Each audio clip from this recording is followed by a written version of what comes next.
Let's call together the Heritage Preservation Board, January 13th at 6:30, to call to the order.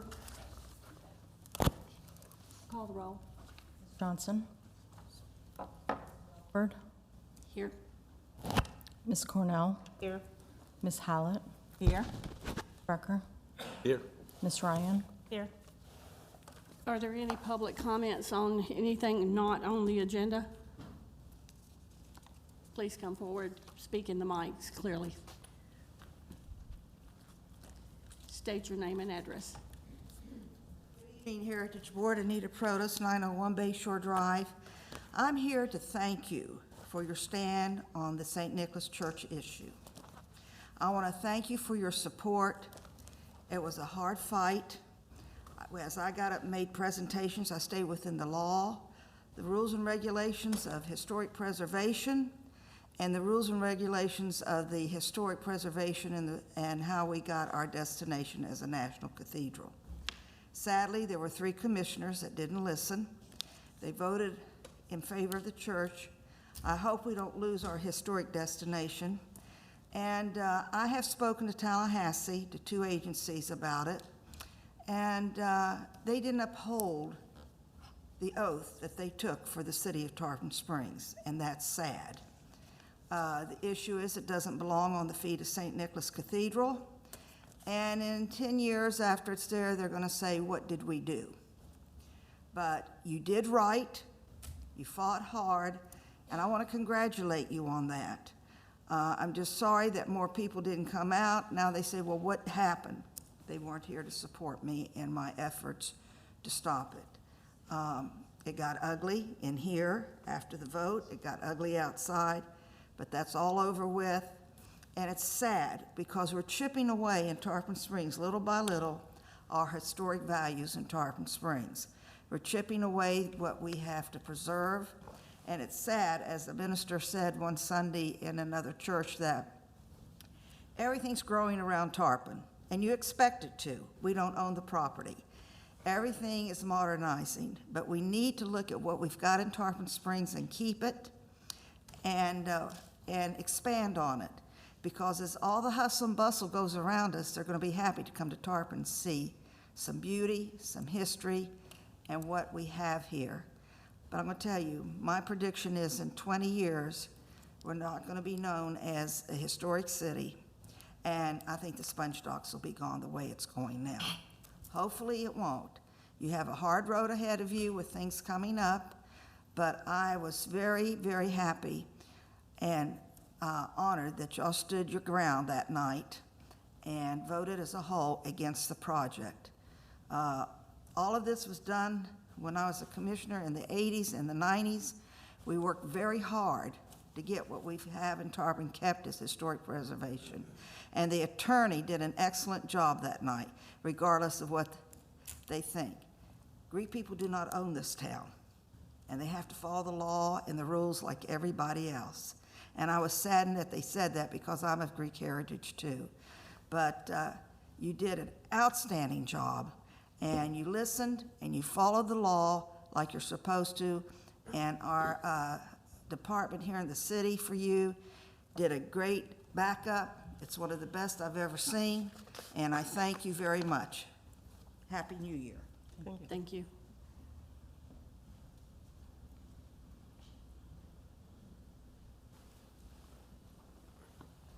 Good evening, Madam Chairman and members of the Heritage Preservation Board. My name is Cindy Terrapini. I'm grateful that I know most of you and served with 3 of you, I guess, 2 of you and Mrs. Johnson previously on this really important board.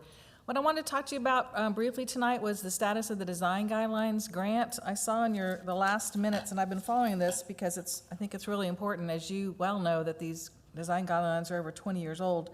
And your minutes from December noted that Ms. McNeese said she looked forward to a workshop with the board and wanted the board to indicate their availability. I guess my first question is, have y'all set a date for that yet, or? Yes, we have. I was saving that for staff comments, but we can talk about it now if you'd like. That's fine. The workshop is set for your next regular meeting time. That's February 3rd, starting at 6:30. And I will be sending, assuming that we're all okay with that. Just wanted to kind of talk to you a little about it.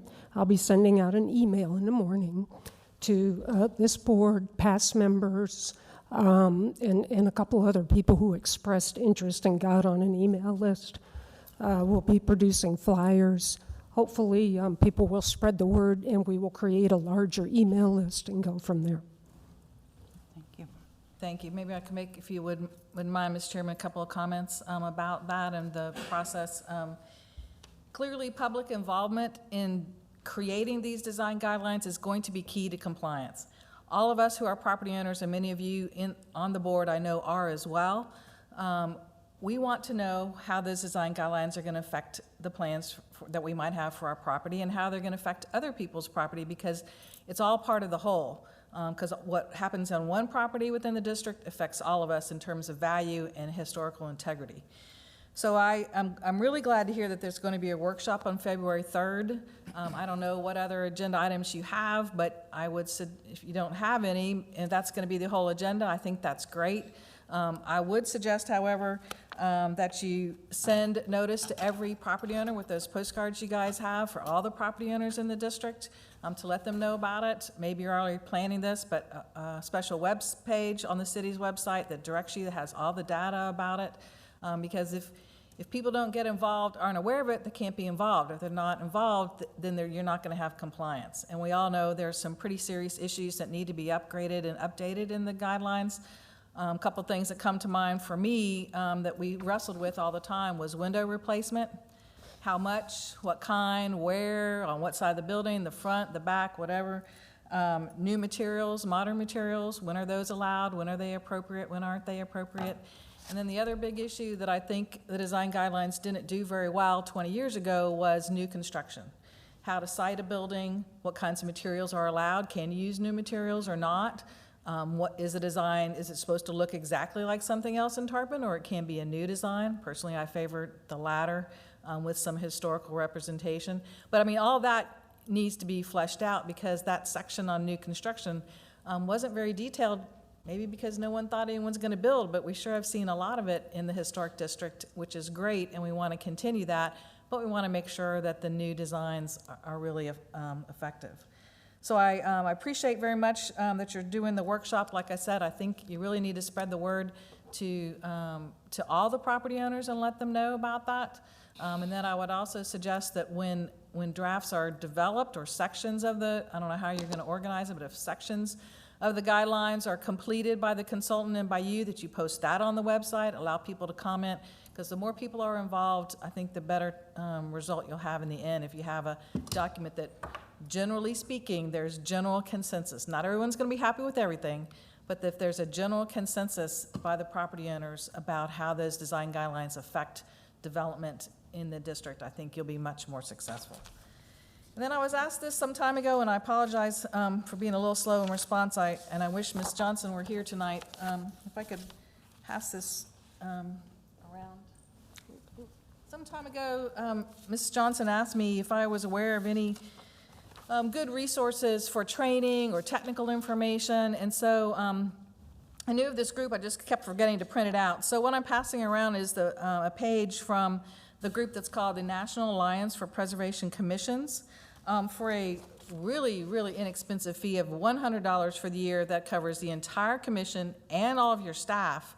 You can be a member of this organization, and I encourage you to Google it tonight when you get home or tomorrow. They have huge amounts and great data online, design guidelines, technical reports, all sorts of research on preservation. So just that alone, I think, is worth the price of admission. They also post, they send out newsletters. They send out a quarterly magazine with articles that are timely for the issues that commissions are dealing with. So I'd really encourage you to get the city to, I think they can buck up probably $100 for that. And I think it would be a really good resource. And I'm only sorry Ms. Johnson's not here, because she had asked me about this some time ago, and I hope that it'll be helpful to you. Thank you so much. Thank you. Let's move on to the approval of the minutes. You have, I'm sorry, she wants to speak to. Okay. Hi, I'm Nancy Subic.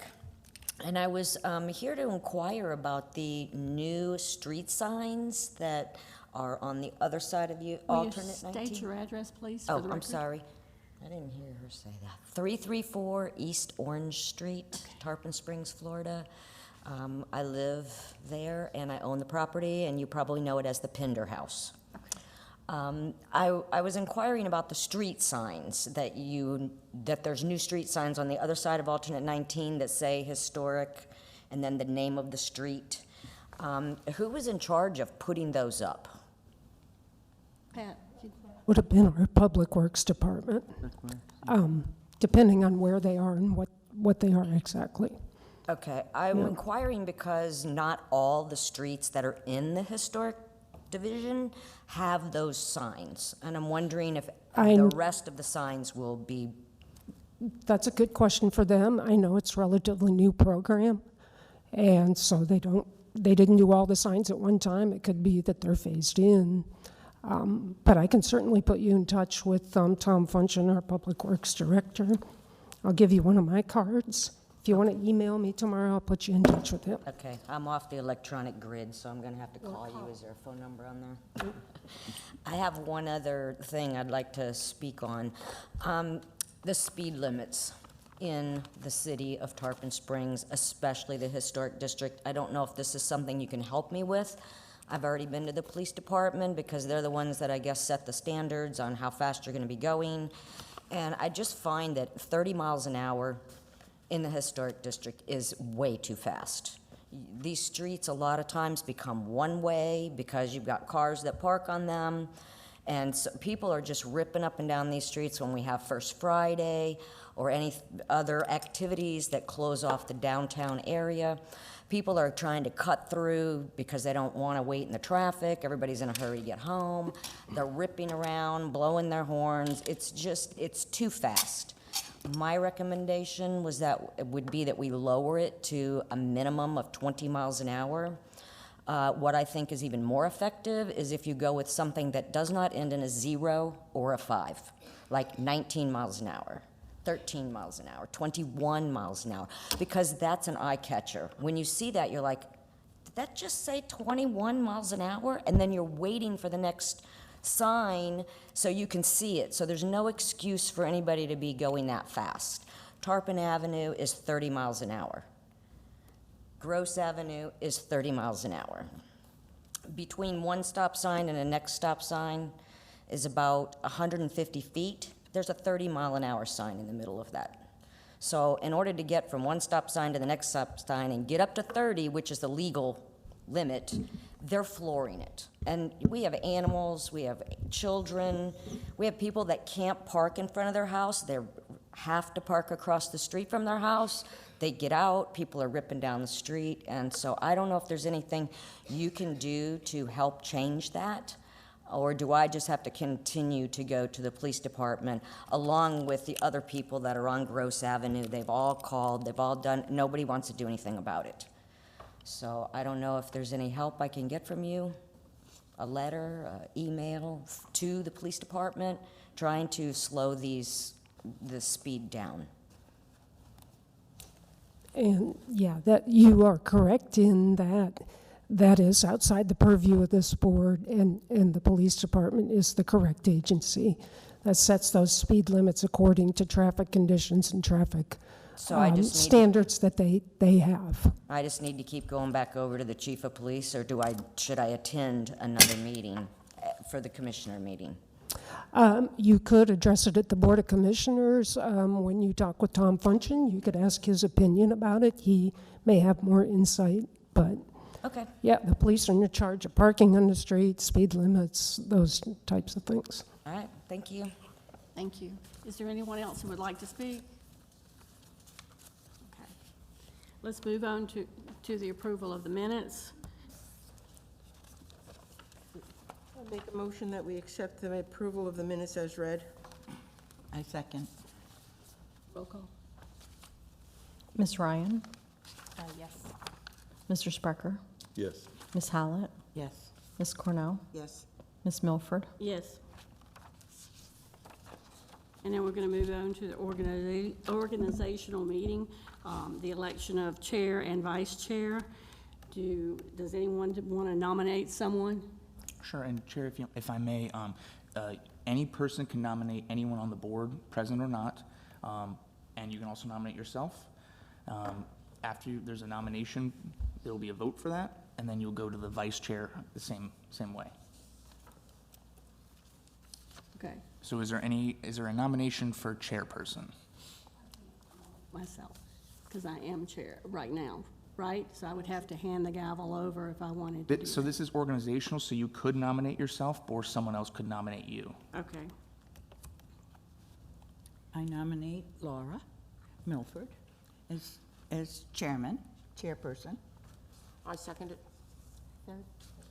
Yeah, you don't need a second or third. Is there any other nominations for chairperson? Okay, then, if you'd like to call the roll for the vote. Ms. Ryan? Yes. Mr. Sprecher? Yes. Ms. Hallett? Yes. Ms. Cornell? Yes. Ms. Milford? yes. All right, let's move on to the chair, vice chair. Do we have a nomination for vice chair? I nominate Pat Cornell I as second. vice chair. I second. Are there any other nominations for vice chair? No. Roll call. Ms. Ryan? Yes. Mr. Sprecher? Yes. Ms. Hallett? Yes. Ms. Cornell? Yes. Ms. Milford? Yes. Okay, congratulations. And to the quasi judicial announcement and swearing in the speakers, please. This is a quasi-judicial proceeding where the Heritage Preservation Board acts in a quasi-judicial rather than a legislative capacity. At a quasi-judicial hearing, it is not the board's function to make law, but rather to apply law that has already been established. In a quasi-judicial hearing, the board is required by law to make findings of fact based upon the evidence presented at the hearing and apply those findings of fact to previously established criteria contained in the Code of Ordinances in order to make a legal decision regarding the application before it. The board may only consider evidence at this hearing that the law considers competent, substantial, and relevant to the issues. If the competent, substantial, and relevant evidence at the hearing demonstrates the applicant has met the criteria established in the Code of Ordinances, then the board is required by law to find in favor of the applicant. By the same token, if the competent, substantial, and relevant evidence at the hearing demonstrates the applicant has failed to meet the criteria established in the Code of Ordinances, then the board is required by law to find against the applicant. Are there any members of the board wishing to disclose any ex parte communication or conflicts of interest? No. Okay, seeing none. Anyone that will be testifying tonight, or if you think you may speak tonight, it's always better to, if you think you might, please stand, raise your right hand to be sworn in. That includes any applicants or anyone that will be speaking on behalf of applicants.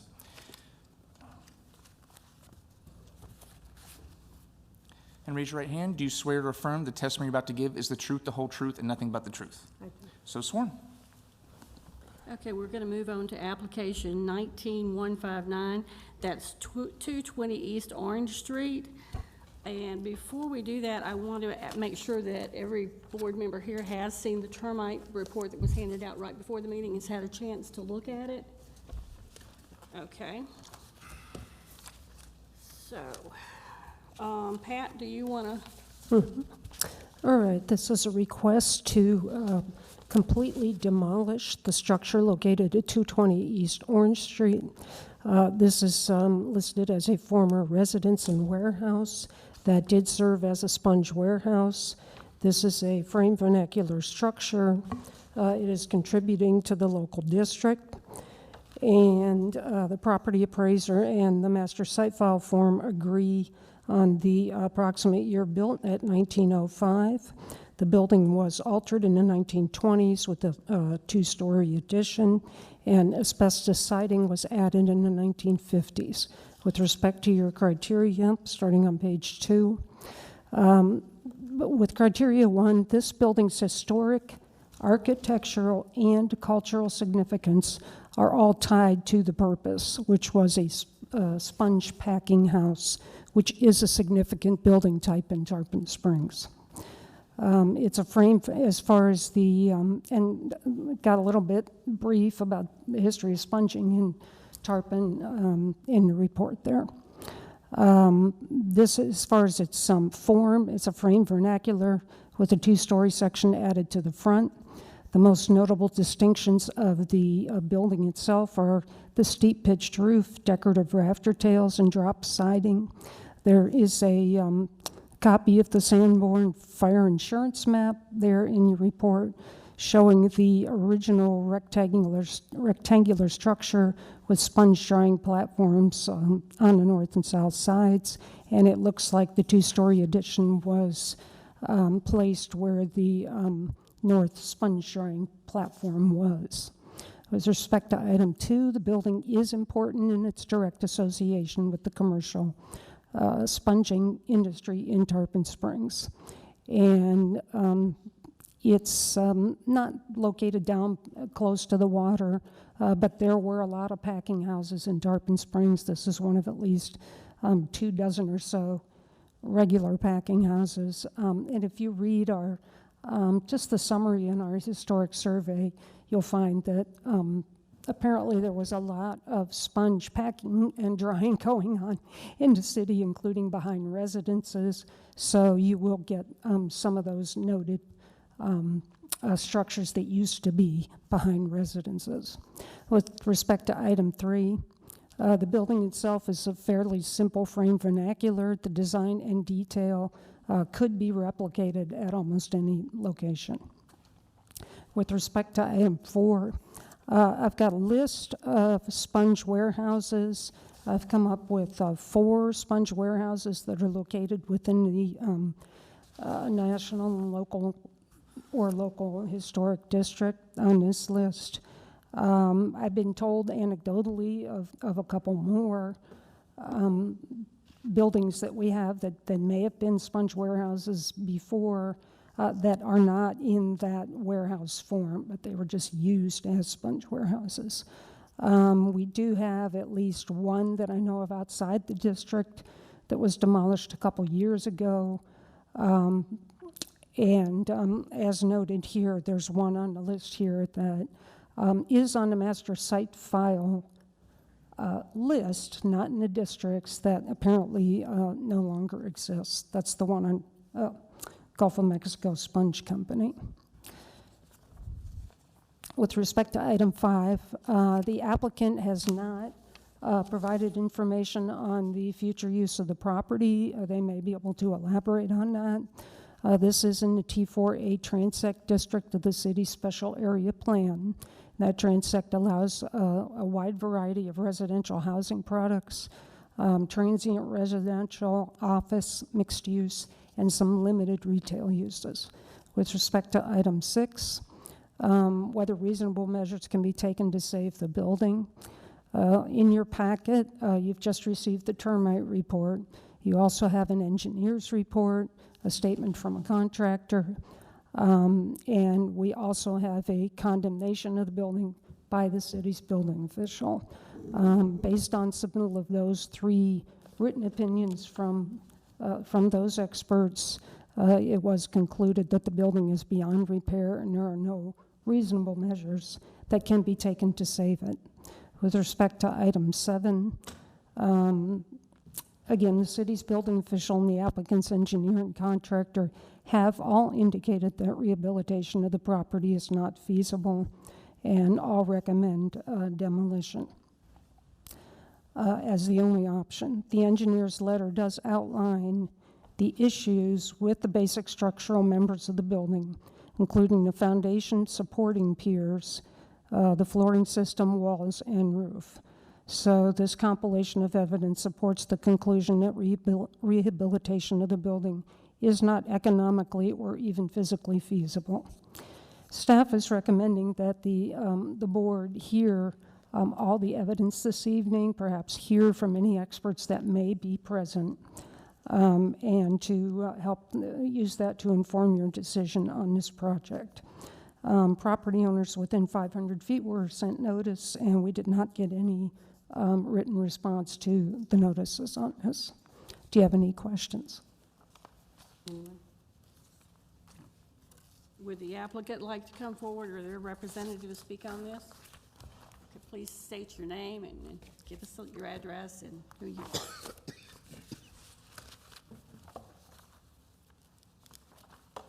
but you need to get back to work so I can have one pair of glasses that do everything. Sorry about that. I bought these progressives, but they make me dizzy. All right. My name is John Koulianis. My wife Kay and I live on 1020 Peninsula Avenue. Both our families' roots are deep in Tarpon Springs. My grandfather, George Koulianis, came to Tarpon Springs in the turn of the 20th century. He was a sponge boat captain. My father, Michael G. Koulianis, was born here in 1915. My wife's family have deep roots here as well. Her grandfather, Everett White, owned a jewelry store and also operated the first and only airport in Tarpon Springs. Her paternal grandfather, John Cortez, has worked in the sponge industry his entire life. Kay and I operate an accounting office on 41 North Ring that we have owned that building since January of 2000. So a sponge business runs through my veins, okay? We purchased the land and the structure behind our office on March 16, 2004. I was approached, I believe it was in 2006, I think Anita Protus actually gave me the referral, but Ed Hayden of Tarpon Springs Police Department, during the time that our city manager was chief of police, contacted me about demolishing the building. The city approached me to demolish the building. Officer Hayden was implementing the use of state grant money to demolish dilapidated buildings in town. I was on a waiting list to have my building raised, but the funds dried up after 2008 when the economy went down. Before my turn came up, I was actually the next in line to have the building demolished with the state grant money, and that's when the state grant money ended. I was cited by code enforcement this past summer for the condition of the building. The code enforcement personnel referred me to Karen Lemons and the staff at City Planning. This is where I met Pat McNeese as well. She has been extremely helpful in getting us through this process, and I want to thank her for that. With their direction, I contracted a structural engineer. I wanted to see what I could do to save the building, but I'd already done this before. I already understood the lack of feasibility of restoring that building. The first time I went in the building, after I had purchased it, my foot went through the floorboards. It's all rotted. You can grab wood and just squeeze it with your hands. The building, if you'll see in the report, the building already leans over. I'm surprised that a hurricane hasn't knocked it down. But anyway, so okay. With their direction, I contracted a structural engineer, a general contractor, and a pest control company. All the findings are in your possession. It is clear that the building is beyond repair.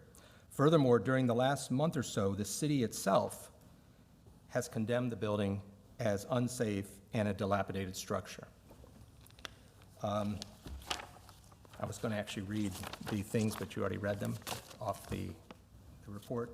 But in conclusion, I'm asking that the board grant my wife and I the approval to demolish the property.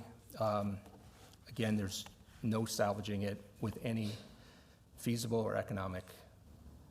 And I actually have our contractor who can come forth and talk more in detail.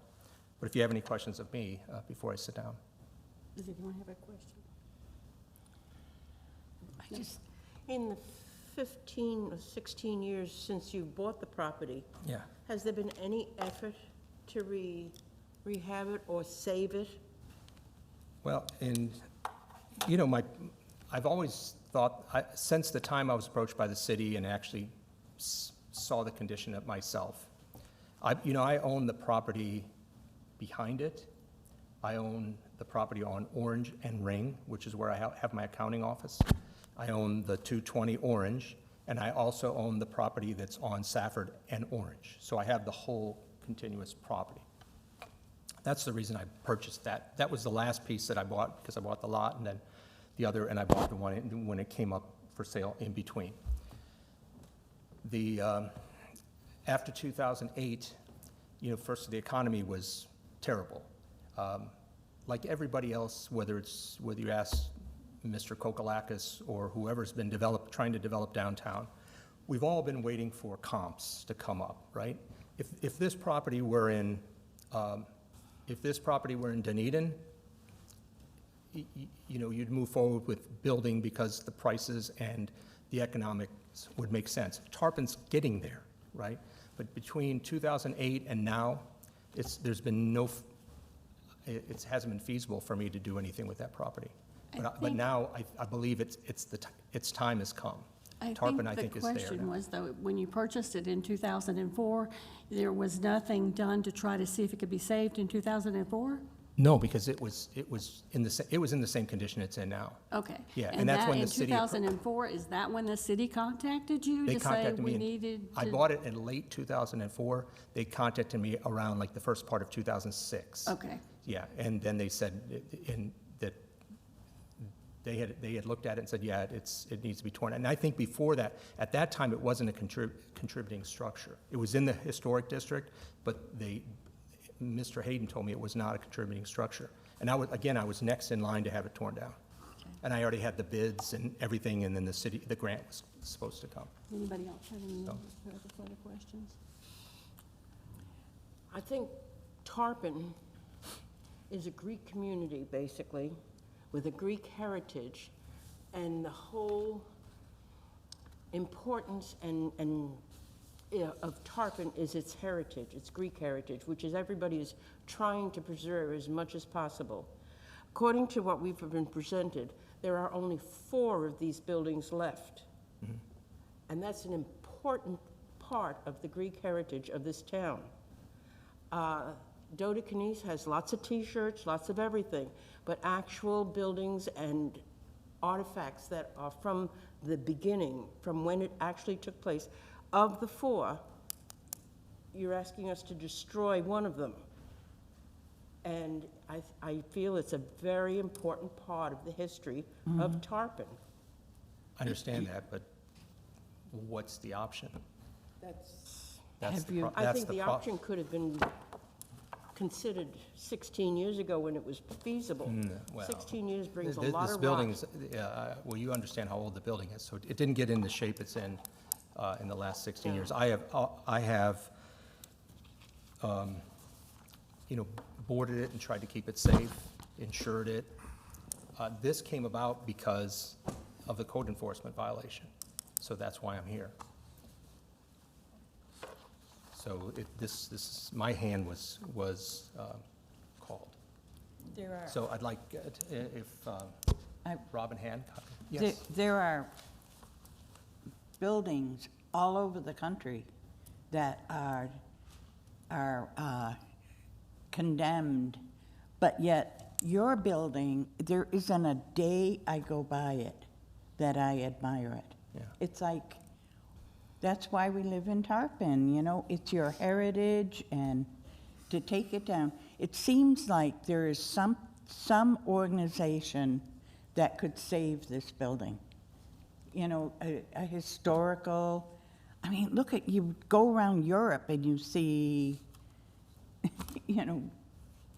bombed out, and they don't tear them down, they leave them. Right. Because they're history. And But as this- far as code enforcement, I'm sorry, I think they're wrong in fining you. The city should be paying you to keep it. But they could have done that Yeah, when the building was for sale.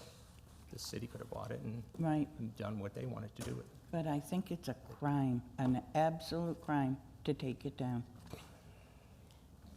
Could we hear from the contractor? Yes, all from that. I would like to hear from your contractor. Thank you very much.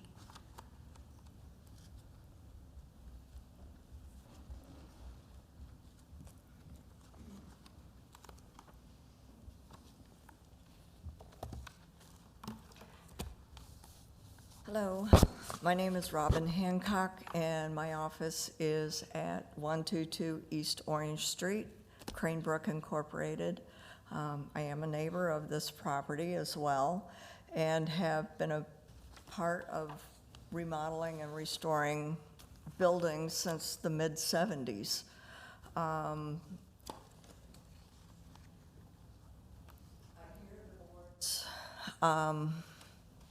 Plea that it should be saved. However, the building was probably in a very similar condition when the folks bought the property originally. I do know that I think you had it tinted when you first bought it. So they have taken measures when they first purchased the property, and then to find that the building should have been demolished and was on a list to be demolished. That caused the last few years of not being able to do more to it. It was in deplorable condition before they purchased it. It's not so much an economic feasibility as it is feasibility overall. Every single member of the floor system has totally decomposed. You can't walk in the building. There is no foundation. Someone had made an attempt somewhere along the line to install dry-laid concrete blocks as a footer or as a foundation. There's nothing under the building to support the weight, and as you drive by, you can see that the building is actually leaning considerably. I think the only thing holding it together is the asbestos siding that was installed in the 50s. But as far as if there was something that could be salvaged out of this building, I'm all for it. But there isn't. Let's say there's 20,000 members, framing members in this building. I wouldn't say that there's more than 5% that doesn't have 1 foot that doesn't have a damaged area in it. It's been attacked by drywoods, subterraneans, the weather, the elements, and the fact that it was not built to any building code when it was originally constructed.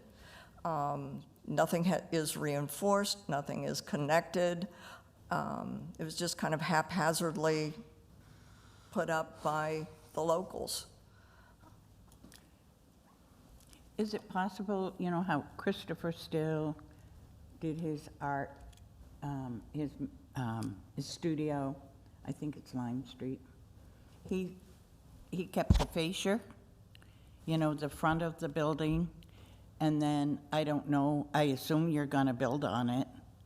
And then he built his studio behind, but the front of the building is the original. Yeah, the front of his building is masonry and brick. So it had bones. This building literally has no bones. It is a severe case of osteoporosis. I don't know how else to put it. It has lived its life. It's sad. But the original building itself was not built with any intention of longevity. I don't think it's had a roof. I've been here since the mid-'80s, and I've never seen a roof on the building. So my clients bought this property to fulfill their quest to have property from Ring to Safford. It just sat in the center. So they were blessed with this. But you're gonna tear down that beautiful building and then put a building like the one across the street, you know? And just as a reminder to this board, you do have purview over what is going to be going there. Is there any other questions or comments?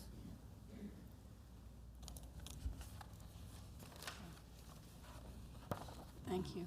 Is there anyone else public wants to make a comment, or please come forward?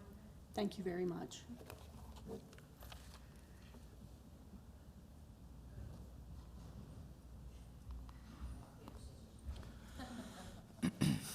Never knew how to play that game. I didn't get that. Good evening again. My name is Cindy Terrapini. Address is 22 North Spring Boulevard. I'm a property owner in the district. A couple of comments. I know you're facing a really serious decision. In fact, it's one of the most serious decisions that you face as a preservation board. I will tell you that I was not on the board, but I was involved with a demolition of a contributing structure. It was a house on South Spring. And the data that was presented for that was the entire story. And I say that with all due respect to the applicant, but what I mean by the entire story is what they have presented you with is the status of the building today and the structural difficulties in the building today. The second half of that analysis is what would it cost to repair and rehabilitate and renovate that structure, and then what could it be used for, and what would your economic return be? Since it's it's not a residential house, it would be most likely income producing. And so when you evaluate those two things, then you have a complete picture of what is going on and whether a demolition should be approved or not. And that's actually what your code provides, is the full story. Again, what's the status of the building? Okay, now we know what difficulties it has today, what would it take to bring it back, and then what would you use it for, and what would the economic return be? So that's problem number one I see with the application.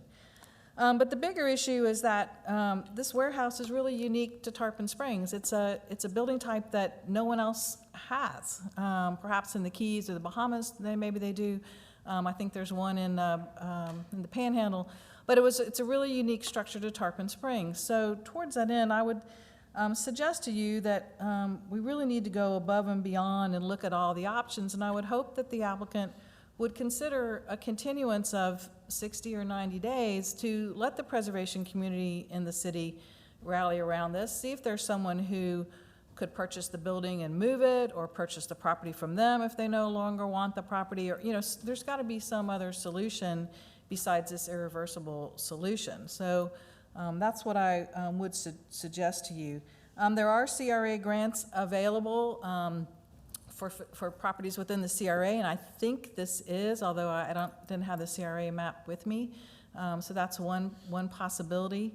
But again, I would just ask you all to take a step back, take a breath, see if the applicant would consider a 60-day hold. And of course, going along with that, I would suggest you would want to ask the city staff to also hold off on code enforcement, because if he's actively working to find a buyer or someone to move the building, or some other solution, then he shouldn't be penalized for that and have that code enforcement ticking away. So those are my suggestions on what I think you ought to consider. Again, it's your choice as to how you do that. I would hope the property owner would consider that as an option. And then, if there's no reasonable solution that can be found in 60 days, then, they provide you with all the data of what kind of cost it would take to do it and what's the economic return, and then you can make a decision based on all the data. But I think maybe an interim, maybe a pause, hit the pause button for a 60-day, 90-day might be a solution to help both the board and the applicant. Just a suggestion for you. Thank you.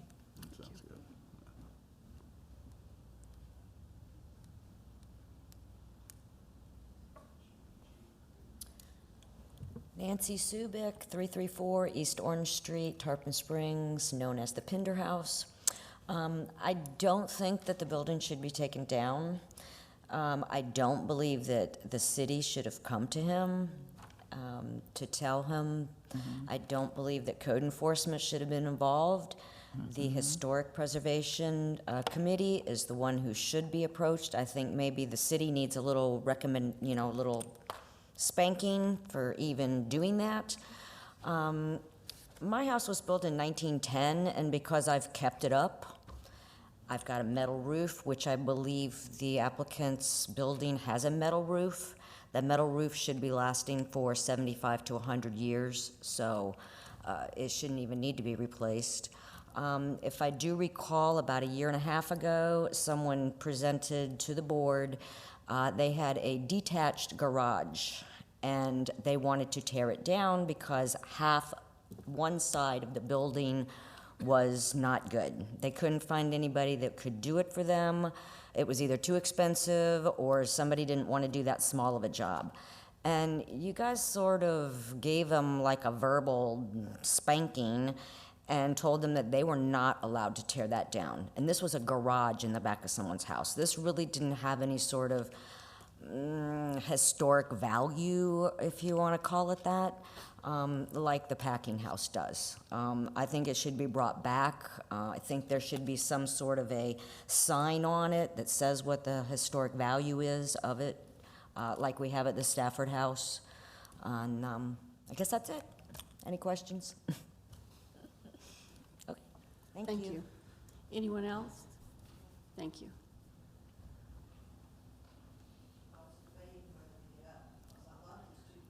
Grow up, I remember his wife in her little girl dresses with the lace.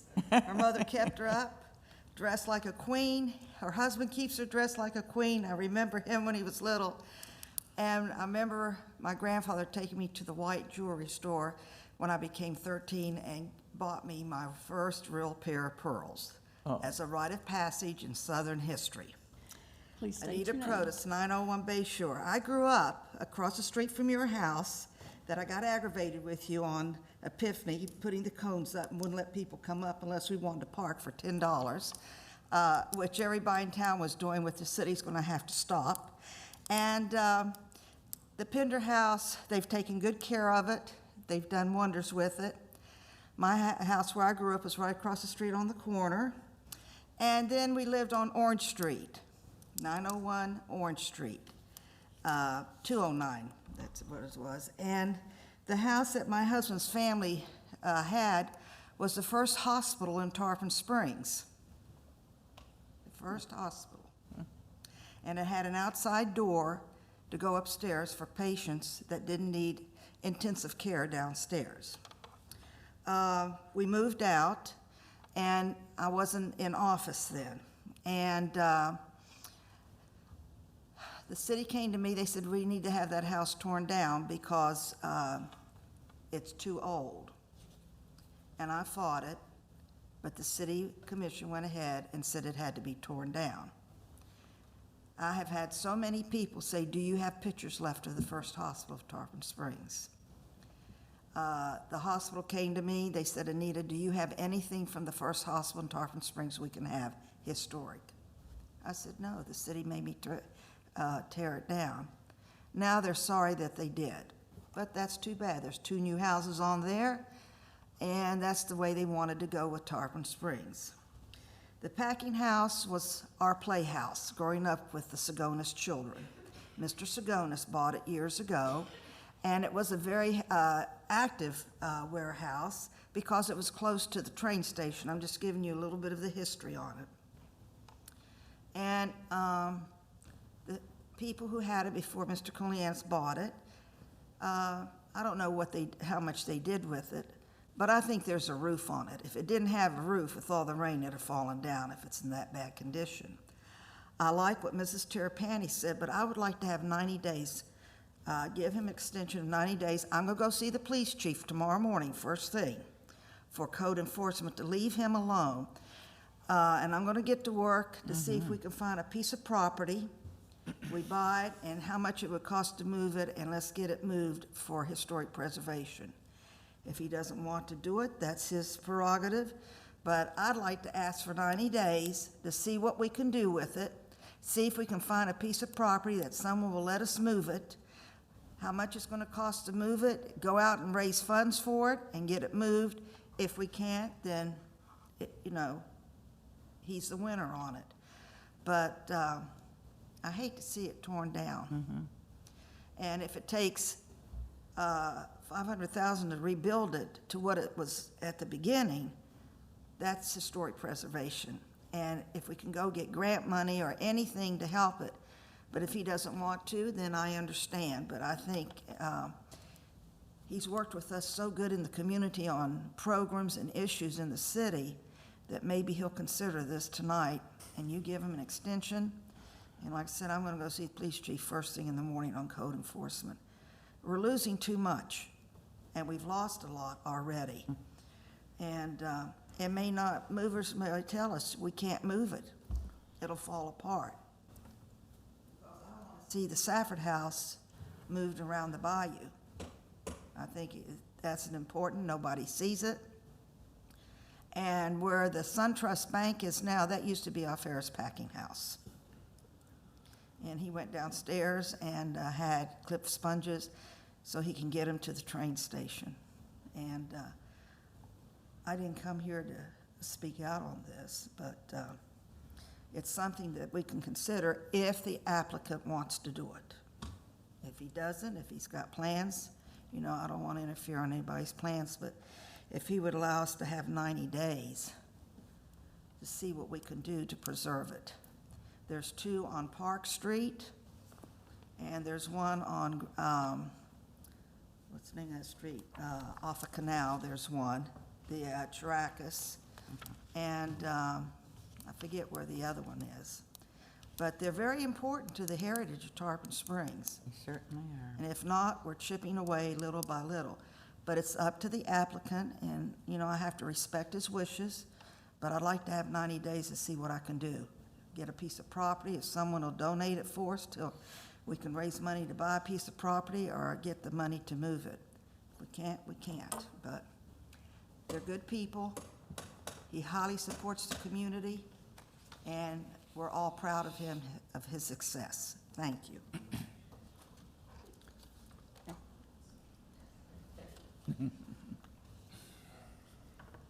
Nancy Subic, 334 East Orange Street, Tarpon Springs, the Pinder House. I'd like to respond to the orange cone. And Chair, I'm sorry, but just to let you know that you're only on this application, so any public comment should be directly to this application. So I'm not allowed to comment on what she just said about me? You can comment after the meeting, or if the chair will allow it, but I just want to let you know that you're on an application, and the applicant has a right to be heard today, and that's what we're on today. Absolutely. Yeah, sure. Yes, and I also, Chair, I'm sorry, one more time, because I know there's been some discussion about continuances and code enforcement stuff.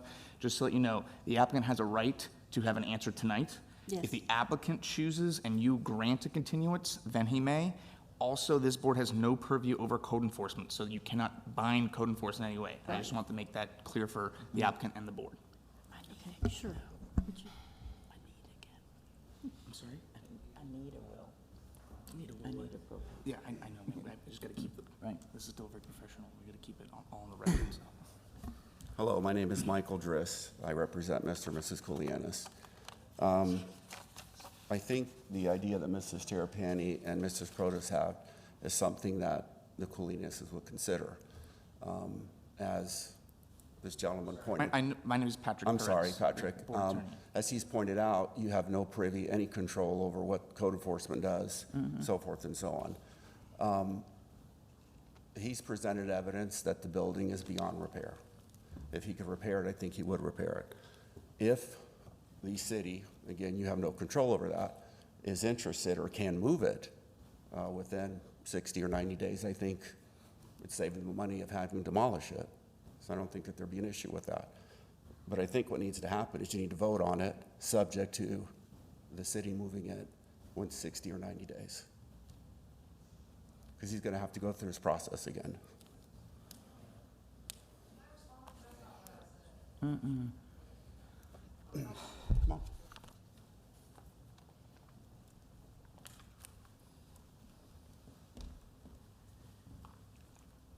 I'm not suggesting that the city is the only actor in this. There may be someone else or a group of people in the preservation community, either individuals or, you know, maybe the Historical Society will get involved. It may be a wider group of people. So I personally don't think you ought to hang it all on the city.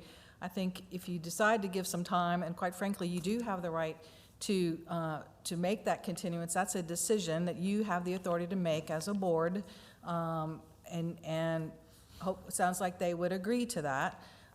So I'm not suggesting that the city is the only option, but if you vote tonight to approve the demolition, then what motivation is there for anyone to really come in, or motivation, quite frankly, for the applicant to really work with someone about some other option for the building. If you just vote to allow a continuance for that time period, whether it's 60 or 90 days, then you're just kind of putting everything on hold. He doesn't have to pay another fee to come back. When the 60 days is up, or 90, whatever, it's continued to a date certain. You come back on that date, and he reports what's been done, the staff reports, whoever has been involved reports, and then you, based on that data, then you move forward. So that's what I'm suggesting. I would also say I did not say that the board has the authority to direct code enforcement to do anything, because clearly you do not. But when I was on the board, we did have cases that came to us where they came to us because of a code enforcement action, and the HPB's decision to continue something for a month while they got more data, I'm thinking of actually the garage that Mrs. Subic spoke of, the code enforcement board staff did put a hold on their action until this board made a final decision. So I'm not suggesting that you tell the code enforcement board what to do. I'm just saying that your action can guide the code enforcement board, and hopefully they would be reasonable in that. If it's been in such bad shape since 2004, I think 60 days is probably not going to be the end of the world. I think that we could probably wait for 60 days or so to kind of figure it out. So that's what I'm suggesting. I just wanted to clarify what I said. I don't think it ought to be subject to the city, because it may be a combination of city and private citizens, or who knows? We don't know at this point, because we really haven't evaluated it. Thank you.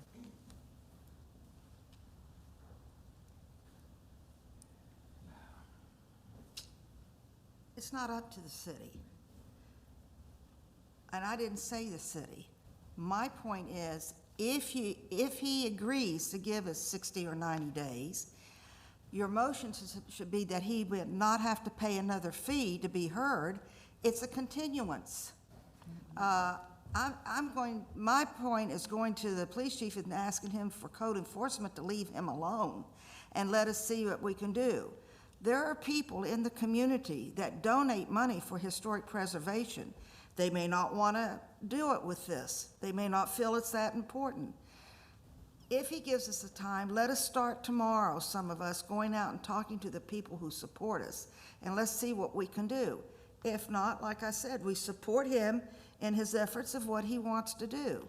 I didn't come here to start a war with him or with the board here. I'm just trying to save what we have. We've lost so much. And if they say in our investigation that it'll fall apart, then that's it, I didn't know he was going to do it, but just give us a chance to see what we can do. If he wants, it's his project, it's his property, he can do whatever he wants. But if he says he'll do it, you have to set the record here that he not have to pay again, and it's a continuance on his hearing. I wouldn't want to have to pay y'all again in a fee. Yes, I'd like to bring this back around, because we're kind of in a public discussion almost. Mr. Drist, you said you represent the applicant. We don't have an affidavit. Let's hear from the applicant that he can speak for you. Let's do that. If the applicant is requesting a continuance, that's fine. What I'd like to know from the board, then, in that case, if you are inclined to grant a continuance, is what do you, as far as a fee and all that, obviously a continuance is to a date certain. The earliest date for a continuance is in March anyway. I would like specifics as to what you will be looking for when the applicant comes back, in addition to what's already been submitted. We do have, just keep in mind, we do have an unsafe structure. What we have is an unsafe structure that the building official has deemed unsafe. So if we get to that point, I may, we have posted it, people have torn the postings down, so it will be reposted if it's not already. That may be sufficient, but I want to be sure the city is in a good position that property is protected, whether a temporary fence might be needed or something like that, to keep someone from getting hurt that tries to go in the building or under the building. Or they've had, I think the applicant can't tell you, they've had problems with people going into the building to sleep in the past and whatever. So that's what I'd like to get is permission for him to speak for you, which you should come up and give. Just say it on the record. Right. And then we'll go from there. Michael Driss is my attorney, and he has my approval to speak on my behalf. Great, thank you. I think Ms. McNeese raises the next point that I was going to make, and if I misstated Ms. Terrapini or Ms. Protas, I apologize. That wasn't my intent. I said city. I do understand that there's other agencies that could step in, and the Kolianises are fine with that. But if you're going to do a continuance, there needs to be some type of conditions, as I think what Ms. McNeese is referring to. Mr. Kolianis can't insure this building anymore because it's condemned. So he's absorbing, and he's at risk. He's had an engineer that says it's beyond repair. He's had a builder say it's beyond repair, and the city has said it's condemned. So he doesn't have an alternative. That's the position that he's in. What I was suggesting is, I'm sorry. What I was suggesting. So are you requesting a continuance? What I'm requesting is that this board votes. And what I'm requesting is the vote is that they vote to approve the demolition of the building subject to a 90-day period, whatever is agreeable, to allow for there to be a feasibility or somebody to come in, whether it's the city or some other organization that says they can move it or locate it to another location. That's what I'm requesting. Even something that this board can do. Well, yes. Like the attorney, do you have something you want to tell us on the legality of that? Sure, so usually you do not approve subject to a 90-day condition on a demolition, because you don't have, that's not a condition, that's the action that's taking place. Okay. So, and. Right, and just to chime in here, so if you approve this tonight, yeah. So we would The approve applicant a is 90-day free to, contingency with the listings of everything that Ms. Terrapini and whoever else spoke on this. Are you wanting specific, these are the conditions we want to see at the end of the 90 days to make a decision to demo it, or what exactly are you looking for? May I speak? You can approve it, and he can agree not to demolish it in 90 days, subject to certain, conditions or events occurring. Okay, but you're saying approve the demolition and then ask for a continuance for 90 days? No, No. I'm saying approve it. I'm confused as to what you're. I'm saying approve it, but he cannot demolish it. And again, I don't know if this is within your purview, within your powers, but you approve it, but he can't demolish it or tear it down for 90 days. And that gives that 90-day period to have somebody come in and look at the feasibility of potentially moving it to another location. And that would be part of the condition of the approval. Okay, but after that 90 days, would it come back to the board and No. say these are the things No. that were met or not met? No. no. No, And we don't have the building official here, but I am very uncomfortable with that, with you approving something with a condition that yeah. that you don't get to do it for 90 days. Yeah. I don't know the implications of that. If you want more data or you want this to be investigated as to whether something could be done, That would be my choice. Let's then investigate it further. then they you would give them a continuance and ask for the specifics of Yeah, what you want, Well, whether let's all it's. be reminded that during this continuance, he doesn't have this building insured. You make a point of somehow or another securing. Right, but the same is true under your scenario as far as I can tell. So, I understand that. Right. But I'm just saying, Right. then he comes back in 90 days. So so your options are to have the board vote, yes or no. You can or cannot demolish it, or you can request a continuance. But I think you should, I personally think you should have them vote.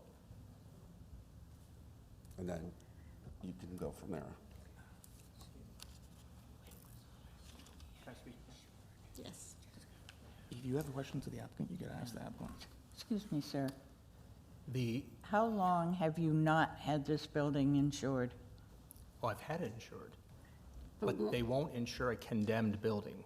The date the city condemned the building, I lost my insurance. Oh, okay, so just recently? Yeah, so I can't insure, nobody will insure a condemned building. Okay, So I'm totally liable now okay. for anything. I understand that there are parties, I was approached by Mrs. Terrapini's husband to see if he could have the building to move it. And that was, I don't know how many months ago did he approach me? Okay, well, obviously, and I was more than happy for him to explore. He said he was going to explore it and all this, and he didn't. And it got to this position. And I appreciate that his wife is here, defending the property. And she doesn't care more about this property than I do. I bought it. I own this property. So I have more heart in this property. And as I told you before, my family goes way back in the sponging business. My grandfather came here in 1898. Okay, so I care deeply for the sponge industry and would love to restore the building. I can't. The contractor can get up here and explain to you. The structural engineer said, you can't move this building. It will collapse. It's already leaning. It's going to fall over. If I ask, and this is a question I'd like to ask of the city attorney. If you've condemned the building and you don't allow me to demolish the building, and it's totally infeasible for me to fix it, there's no possible way, and I don't have $500,000 would be cheap to try to fix that building. We're talking about when that building, if I were to restore that building according to the contractor and the engineer, it would be a completely different building. Like there's nothing usable on that building, okay? So it would just be another building. I can go and build another building that looks just like that, but it's not gonna be that building, okay? So, because it's impractical and impossible and infeasible, I don't have that kind of money. So let me ask you this question. If you've condemned the building and we kick this can down the road, and that building were to fall on somebody or to collapse on somebody that decided they wanted to sneak in there and sleep, wouldn't the city be as liable as me? I can't answer that right now. Okay, but I would suspect that if I went to Morgan & Morgan, they're not just suing John. City's got way deeper pockets than John, and they've condemned the building and just let it sit. So I'm like this. When they did that code enforcement on me, they tied my hands. Okay, and now the train's rolling down the track.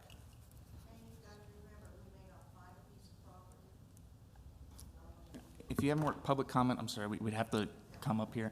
And Chair, we're still in public comment, just to let you know. So you're now letting re-speakers, and I just want you to be aware. Okay. And the other thing to think about is we may not be able to find a piece of property. I'm thinking in my head. I know there's one piece I want to ask on the trail. But, and we may not get the money. I don't know what to say. It's your decision to make, but safety comes first. Is there anybody else who would like to speak?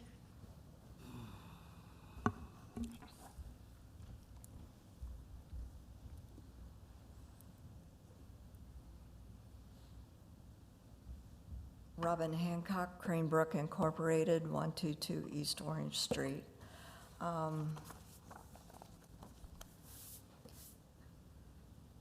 It's a very hard decision. We're leading with our hearts. It's understood.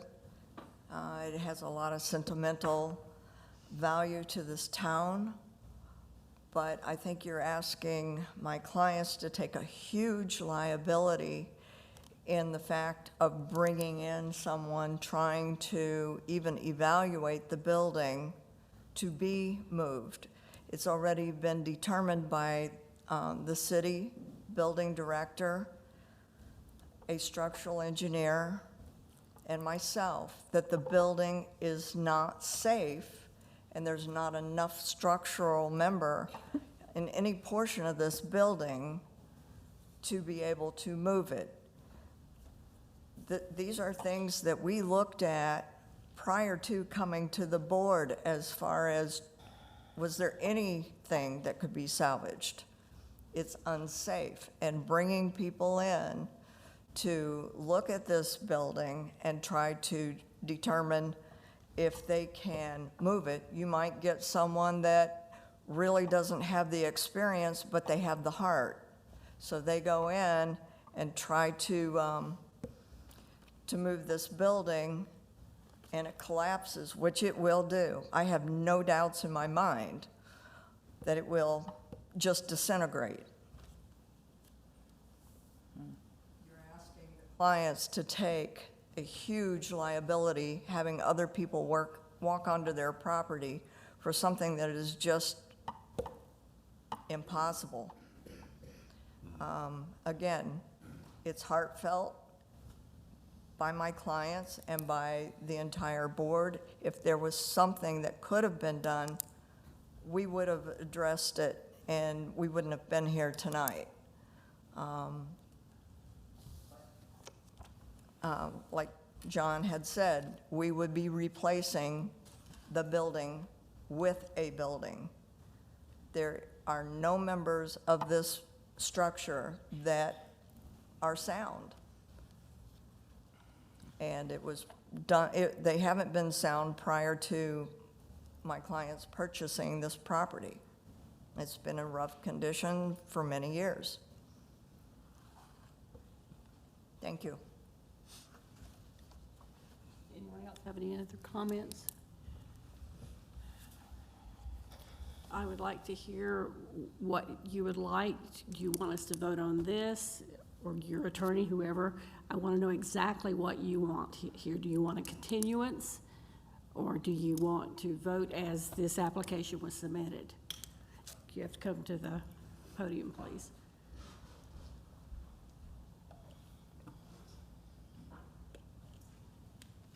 To vote on the application as submitted. Is there any discussion from the board? I don't feel that every avenue has been explored. Okay. Did you hear her? No. She said she did not feel that every avenue has been explored. Agree. Okay. We need to go ahead and take a vote, so you want to call? There's no motion yet. Someone needs to vote in favor of for or against it. And there needs to be a second for a vote. Oh, I second. She- I have to make a Second motion. that, what she sorry? said, what Pat Did you said. move? I'll make a No. motion Yeah, that she was- the applicant of 19-159 for the demolition of the warehouse be denied. I second. So just for the record, there's been a motion for denial, so you vote yes if you want it to be denied. Ms. Ryan? Yes. Mr. Sprecher? No. Ms. Hallett? Yes. Ms. Cornell? Yes. Ms. Milford? Yes. So your application has been denied.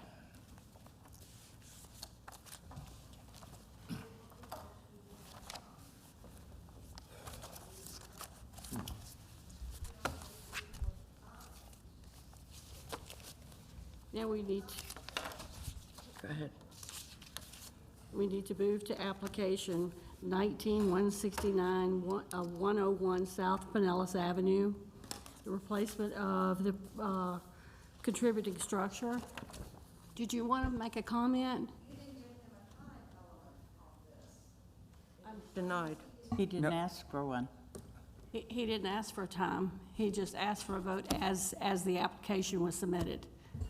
So the options to the applicant are to, the board just denied the demolition.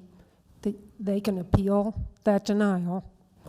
To They the can commission. file an appeal on that denial. So, yeah. Okay. 169, 101 South Pinellas Avenue. Pat, you want to read? Sure. This is a request for certificate of approval to place porticos over the north and northeast entryways of the contributing structure, which is the Cultural Center downtown on South Pinellas Avenue. This is a neoclassical revival building. It's a two-story neoclassical revival built in 1915.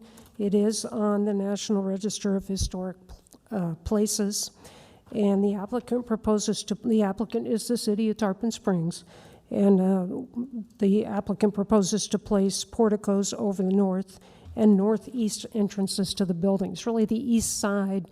I'm just referring to that east entrance on the north end. That's the handicapped entrance on the back of the building, basically. There's an existing portico over the south entrance. The proposed porticos match the existing south portico, and they also match a portico that stood over the north entrance prior to a 1947 building addition. With respect to your criteria, under item 1, the proposed porticos are consistent with the existing and historic scale and architecture of the building.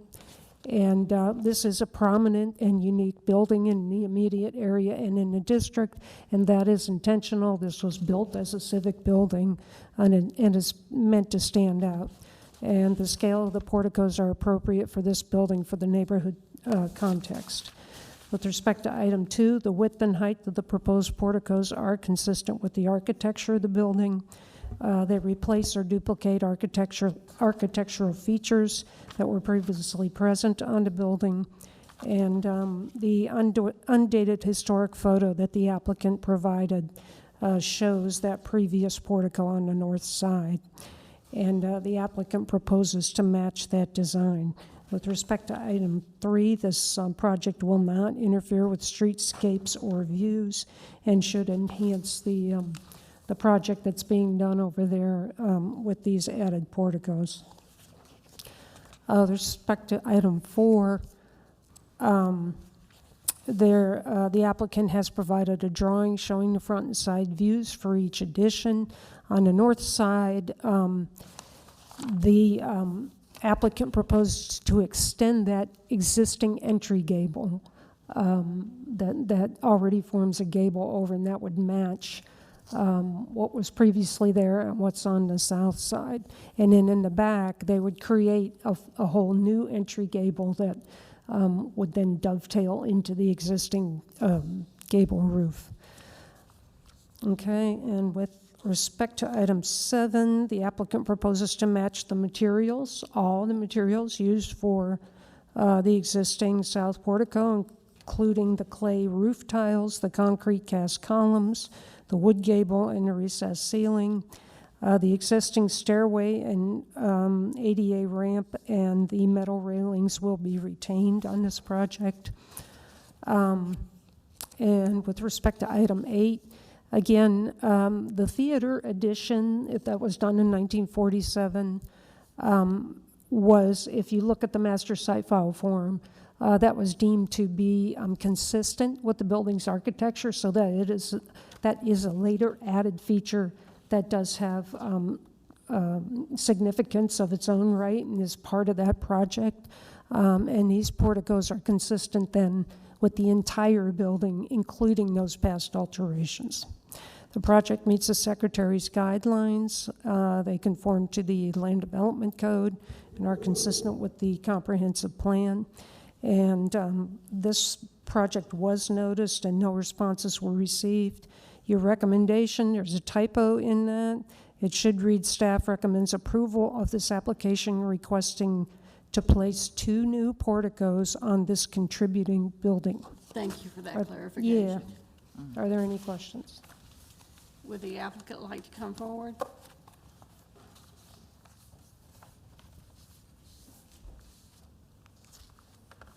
Good evening, Board. For the record, I'm Nick Macris, Project Supervisor for the city's Project Administration Department.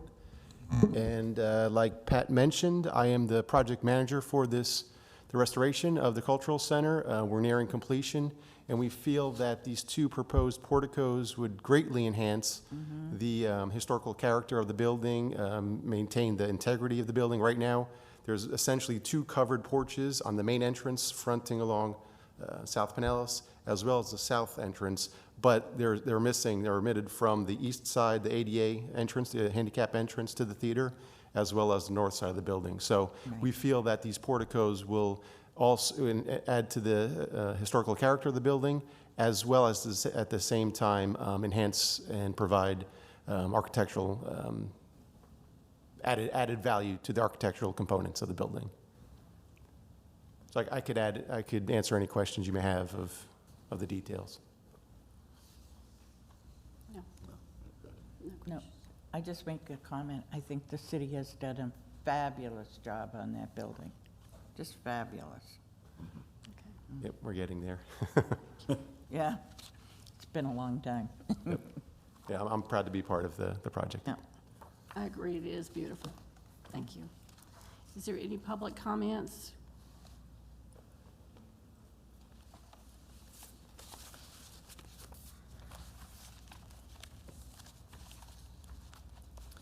Cindy Terrapini, 22 North Spring Boulevard. I just had a question, perhaps maybe to Mr. Macris or to the staff.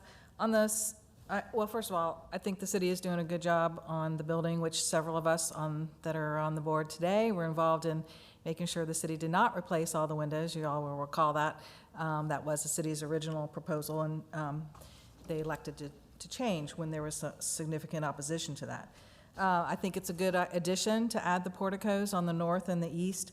My question is about the south side, which is on Lemon. It looks like when I drove by there today, that wood looks kind of new. Was that new replaced? Because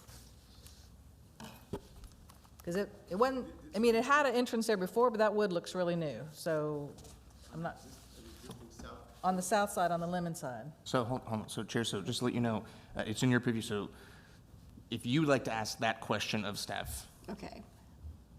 Yes, yes, that's fine. Please address it.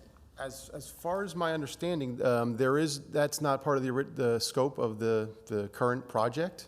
I'm not too sure if maybe it's just, you're gonna see a lot of maybe brightening of the bricks and the wood trim, and it's gonna be, a lot of it's gonna be clean, sealed, but nothing has been done to the materials on Or the you're south. saying it's not new wood, it's Yeah, the original? the question was, is there any new materials on the south porch? On the south portico. Mhm. No, Sure looks new, but, okay. Thank you. yeah, you're welcome. Is there any other questions by board members? Thank you very much. You're welcome.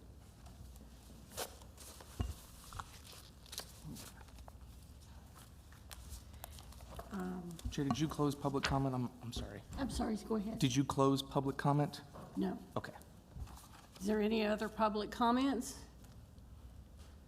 We're going to close public comments, and then we're going to hear a motion on this 19-169. Do I hear a motion on that?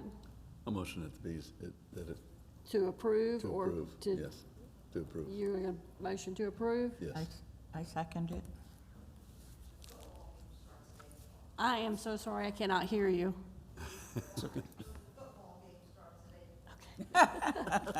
Okay, so we have a second to approve. Go ahead, roll call. Ms. Ryan, Yes. Mr. Sprecher, Yes. Ms. Hallett, Yes. Ms. Cornell, Yes. Ms. Milford. Yes. Motion is approved. Move on to 19-172-10 North Rose Avenue. Got the new gable. Pat, you want to? Yes, this is a request to replace existing wood shingle siding in a front gable of a contributing structure with hardy shingle siding. This is at 210 North Gross Avenue. It's a frame vernacular structure that is a contributing structure built around 1919. And with respect to your criteria, this is really a material change. So we're looking mostly at item 7 on page 3. The applicant proposes a change of material for the front gable of the residence, And the window in this gable was replaced in approximately 1960. The gable is a prominent feature framing the front porch entryway, and the continuance of the shingle style for this frame vernacular is acceptable, as is the simple switch to the more durable hardy shingle product, and the appearance of the structure is not disturbed. The change of siding material does meet the Secretary's standards, conforms to the Land Development Code, and is consistent with the comprehensive plan. And property owners were notified, no responses were received, and staff is recommending approval of the application, requesting to replace the existing wood shingle siding with hardy plank shingle siding in the front gable of this contributing structure.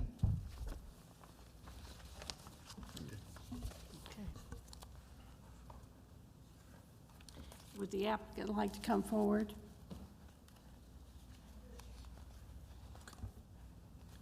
Have you been sworn in? Okay, great. Oh, yep. Okay. State your name and address first. 210 North Gross Avenue. Everything was perfect. However, we have 4 or 5 gables that we want to do. I can't hear you. Oh, I'm sorry. We have 4 or 5 gables that we want to do the same thing, not just the front gable. And for all the reasons that Patricia McNeese stated, it pertains to all the rest of those gables as well. Pat, does that the application need to be amended to include? It might have Yes, I just did been- not get that from the application. In fact, I checked over it a couple times because I was wondering about that. Let me check the advertising, make sure it's okay. And if it's okay, I would think we could expand it to the rest, so. Thank you, I'd appreciate it. It makes more sense to be consistent than The not, existing probably. shingles damaged in some way? Well, the house is old, and like many people that acquire old structures that predate codes, many people have tacked on things, that's the best way I can put it, to buildings.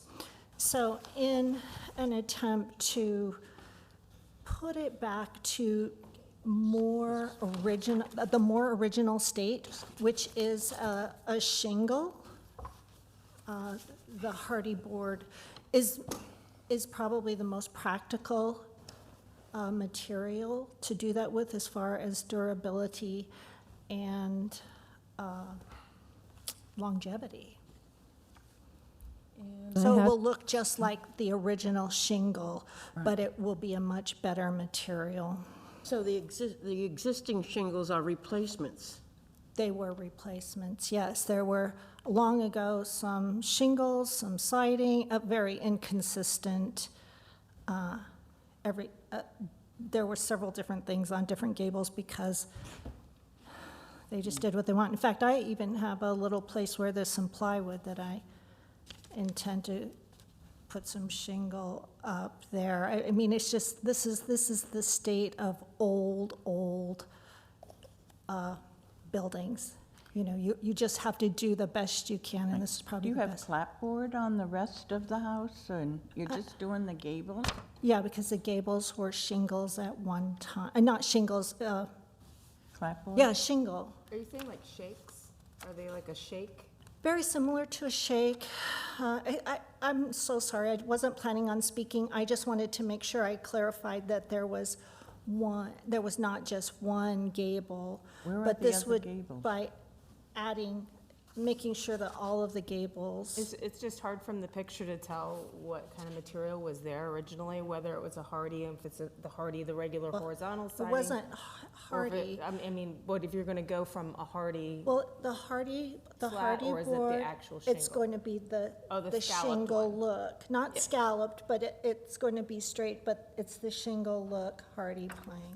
So it will look exactly like a shingle, but it just won't be individual shingles put up. Okay, and Pat, my question is, when she's making that change, does that need to be amended and then come back before the board and voted on again? Okay, so I've checked the advertising, and it's fine. We advertise for a change of material in Gables. So you can have her amend the application. What I guess we would want to know is how many other Gables there are and what the location is, being sides or back. If you look at your master site file form, it does look like the material, or at least the style, in the front gable was just a lap siding or basic siding that matched the house. The applicant did not submit a picture, and I probably should have followed up with that, but the house does have a shingle, wood shingle siding in that front gable, at least at the current time. So if you want to have her amend the application, she should tell you how many more gables there are and where those are located. I can also add that we have 5 gables now that I pulled myself together, did the count. We have a north, south, east, west. We have actually 2 gables east facing. However, everything that Ms. McNeese stated is correct, although the original, the very, very hardcore original build was the individual, I think they call it shingle. It's not like shingles we put on roofs, but individual boards. So that was apparent in small areas on parts of the 5 shingles, or I mean the 5 gables, excuse me. So it's consistent with the original build and the look, and you can see that same style scattered throughout the district. It was the way they did it at the time, to add a little bit of decorative flair to an otherwise plain structure, I guess. So I would suggest that we amend this application and give her a specific number and where they're located. And then, my understanding is we then come back and vote, or we can vote on this tonight. No, you can vote on it tonight. Okay, She but can- we she do can- she need can- to know exactly where they're located.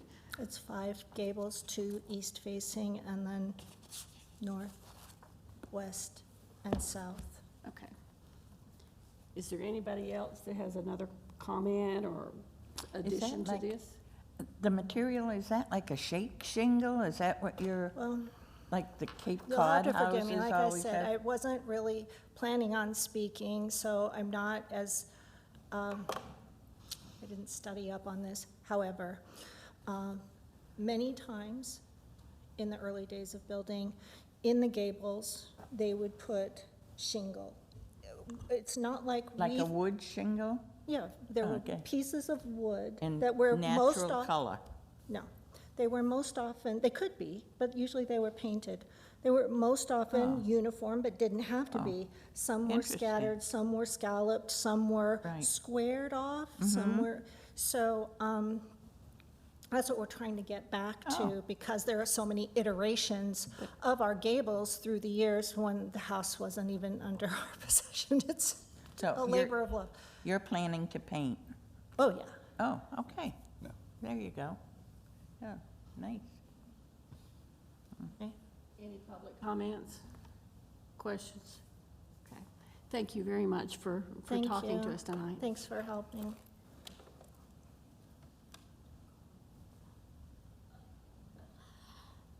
Nancy Subic, 334 East Orange Street. I was wondering what the actual materials are. Is it one strip of plastic with little indentations in it, or is it an individual shaker shingle? I think she said it was a strip that was made to Right, resemble to make it individual, look. but A they were hardy not shingle individual. siding. Okay. I know that I have those on my house. They last for a very long time. They're cedar shakers, shingles. So is there any information on what the longevity is of the wooden cedar shaker shingles? Hundreds of years. I have a lot of background on this, but the Hardy is a good product. It's not gonna look exactly the same, but it's gonna hold up longer. She's gonna have less maintenance over time. Aesthetics, it's gonna be very similar if we're talking about a shake to a shake Hardy. And she said they were gonna be painted. Painted. Okay. Thank you. Are there any more comments? We're going to close the public speaking here and go to a motion, and I'm going to make the motion to approve 19. Chair, so real quick, first of all, you need to pass the gavel if you want to make the motion. And just to clarify, you are, the application is an amended application for all the Yes. gables that the applicant Yes. said. Okay. Make a motion to approve 19-170-210 North Gross Avenue, the new gable siding as amended to include the 5 gables which was given to Pat and will be noted in the file. And approve that as amended. Do we have a second? A second. We have a second. Roll call. Ms. Ryan? Yes. Mr. Sprecher? Yes. Ms. Hallett? Yes. Ms. Cornell? Yes. Ms. Milford? Yes. And it's approved. So we're going to go to 19-172, 184th North Spring Boulevard. Replace the boat dock, new shed, and new paver driveway. Did all the board members receive and read the email that was brought to us at the meeting? And there's a, And the photos, yes. okay. Does everybody see Did everyone that? get one? Okay, you had a chance to read that. Do we have any questions about that? I did, thank you. About the email? Okay, Pat, go ahead and read. Okay, so this is a request to replace an existing boat dock, install a new shed, and install new driveway pavers. This is at 184 North Spring Boulevard. This is a folk Victorian architectural style contributing structure, and it's a wood frame structure, the main house. What the applicant is proposing is to replace an existing wood dock with a new wood dock and terminal platform and a boat lift with a roof over it. So there's a bit of a typo in that first page. The terminal platform is not roofed. The boat lift is the portion that's roofed. Also proposed is a paver driveway on the northeast side of the property, in the back of the property, and placement of a new shed in the same area in the back of the property. With respect to your review criteria, this property is located on Spring Boulevard, and it has basically what you might refer to as a dock lot on Spring Bayou across the road. There is an existing boat dock, which is a simple wood pier, and that is being demolished. It's deteriorated and is being demolished. And it will be replaced with a new pier walkway and a terminal platform. There will be a roofed boat lift that would be installed adjacent to that platform. This area of Spring Bayou is occupied by other docks and piers, several of which are roofed, and the scale of the proposed dock, including the pier and roof lines, is consistent with those in the general area. The dock should blend in well with the other bayou structures. The new shed is proposed to be a wood tough shed of 8 feet by 14 feet. The approximate height of the shed is limited to 8 feet, and it is proposed to be placed on an existing concrete pad behind the pool. This is a simple design of shed. The applicant has provided a product sheet. It's got a shallow gable shingled roof and shingled entrance door and, single entrance door and minimal windows. The siding is a vertical wood pattern. The shed's location is again behind the pool screen. It will be visible from Reed Street, but it's located in really the most unobtrusive location, put back kind of in the corner as much as possible. The proposed dock is expected, with respect to item 3, to blend in with the other roofed boat docks on the bayou and will not interfere with scenic views. At one time, Spring Bayou was occupied by several other boat houses, some pictures of which I've supplied for you. There's also a picture on the cover of your design guidelines of Spring Bayou and the boathouses. And those former structures were prominent in the bayou previously and did serve those prominent homes along Spring Boulevard. I will note with respect to that type of structure would not be allowable by the county today. A simple pier and a roof are allowable, but the roof is limited to being over a slip or a davit. So that's what the applicant has proposed. The shed, again, is placed in the most unobtrusive location possible, being the southern side of the property behind at the front of you won't be able to see it from the front of the property, and the scale of the shed will not interfere with scenic views. The driveway is proposed in the area currently being used by the owner for automobile access. This is a grassed yard that's subject to damage by vehicles, and the driveway is needed to support vehicles and provide for a more aesthetically pleasing surface. So the property already has a curb cut there with a bricked driveway apron. So this will blend with that. And there are paver surfaces already on this property. There's a front walkway and a side walkway, all of paver surfaces, so this will be consistent with that as well. With respect to item 4, again, Spring Bayou is occupied by other docks and piers, several of which are roof structures, both metal and shingle, and the roof styles are either gable or hip style roofs. The applicant indicates a proposed shingle roof.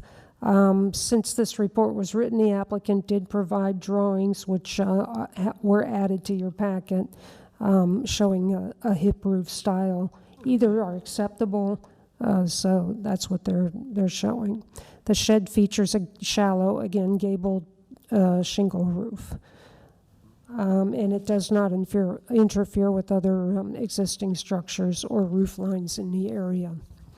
With respect to item 7, again, these structures are simple in design and minimal in scale for the use being served.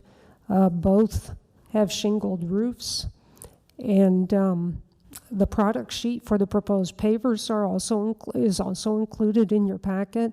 It's proposed as a pillow top surface paver, and again, there are already paver surfaces on the property. The boat dock, shed, and paver driveway all are expected to be able to conform to the Land Development Code and are consistent with the comprehensive plan. And this application was noticed, and we did receive 2 responses, which you received this evening, 2 written responses to those notices. Again, there's a typo in the staff report. Item 5, recommendation should read, staff recommends approval of this application requesting to replace a boat dock and to place a new shed and paver driveway at this contributing property. Are there any questions?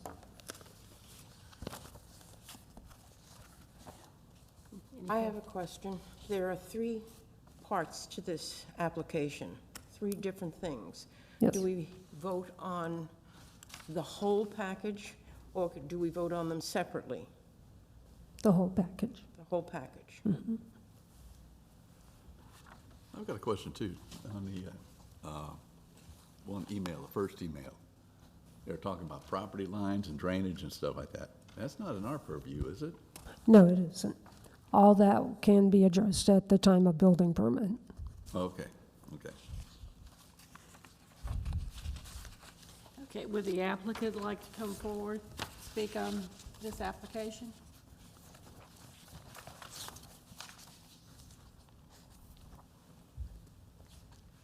Please state your name and address. My name is Derek Kutchman, 184 North Spring Boulevard. Kara D. Rocco Kuchman, 184 North Spring Boulevard. Thank you. Thank you. I mean, do you have any specific questions? I mean, hopefully this is I didn't know if you fairly wanted straightforward. to speak about the property, you tell us anything, you wanted to? Yes, we purchased the property in April.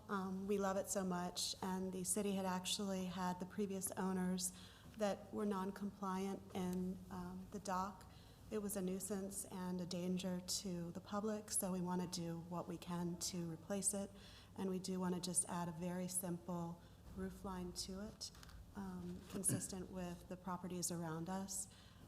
As for the pavers, they would go very well with the architectural details of the streets that are already paved, and the shed would just be for storage. So just very simple. Thank you. Does anybody on the board have questions or comments? Well, the only thing I noted was that there are docks all along the Spring Bayou, but none of them are covered that are in the historic district. The covered ones are not historic. Any of the historic ones on the Golden Crescent are not covered. So this would be the only one that would be covered. Pat, is that accurate, or do you know? I'll have to look at the map. Well, Because I have a dock there. They're uncovered until the end, but like the next house, but it's the house that's on the street that faces the bayou, those are covered. And they're in the historic No. district? I don't know that that's the That's not on- historic district.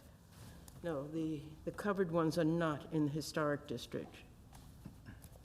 The, Not I according don't to know the map. historically, I'm sorry, I don't know historically, but I do know that the property next to us has a dock, and then pardon me, the property next to us does not have a dock. The property after that, so it rounds the corner. I don't know if it's historic or not. I believe according to the map of the historic district, yours is the last house in the historic district on Spring Boulevard. After you, the others are not historic. So we'd be the winner. That would be great. well, She's at the What- very end. Yeah.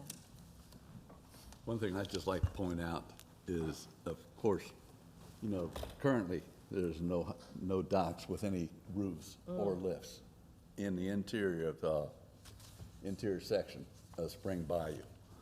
But originally, and throughout history, there has been actually boathouses, in that area. And it's these are utilitarian buildings for a boat, The styles that these have don't necessarily reflect on the style of the house. You can't say you have a Victorian boathouse, or a, whatever boathouse. They're just boathouses. They're the utilitarian.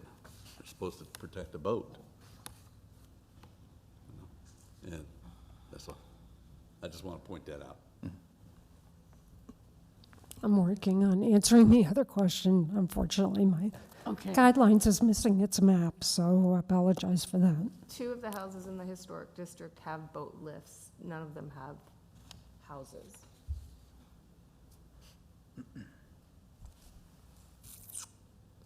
Are there any other public comments? And thank you for coming up forward and talking Thank to you. us.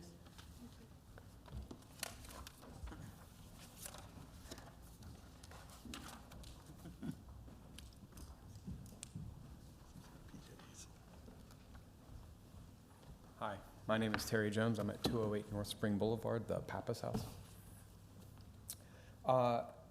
I think a number of the points that I wanted to speak to have been raised here already, which is the location of this house is in the Golden Crescent of Spring Bayou, where none of the other existing structures, they have a couple of boat lifts, they're all piers, none of them have roofs. And it's along I'll say, very popular walking path that goes around Spring Bayou that draws a lot of people, tourists and locals that come through that area.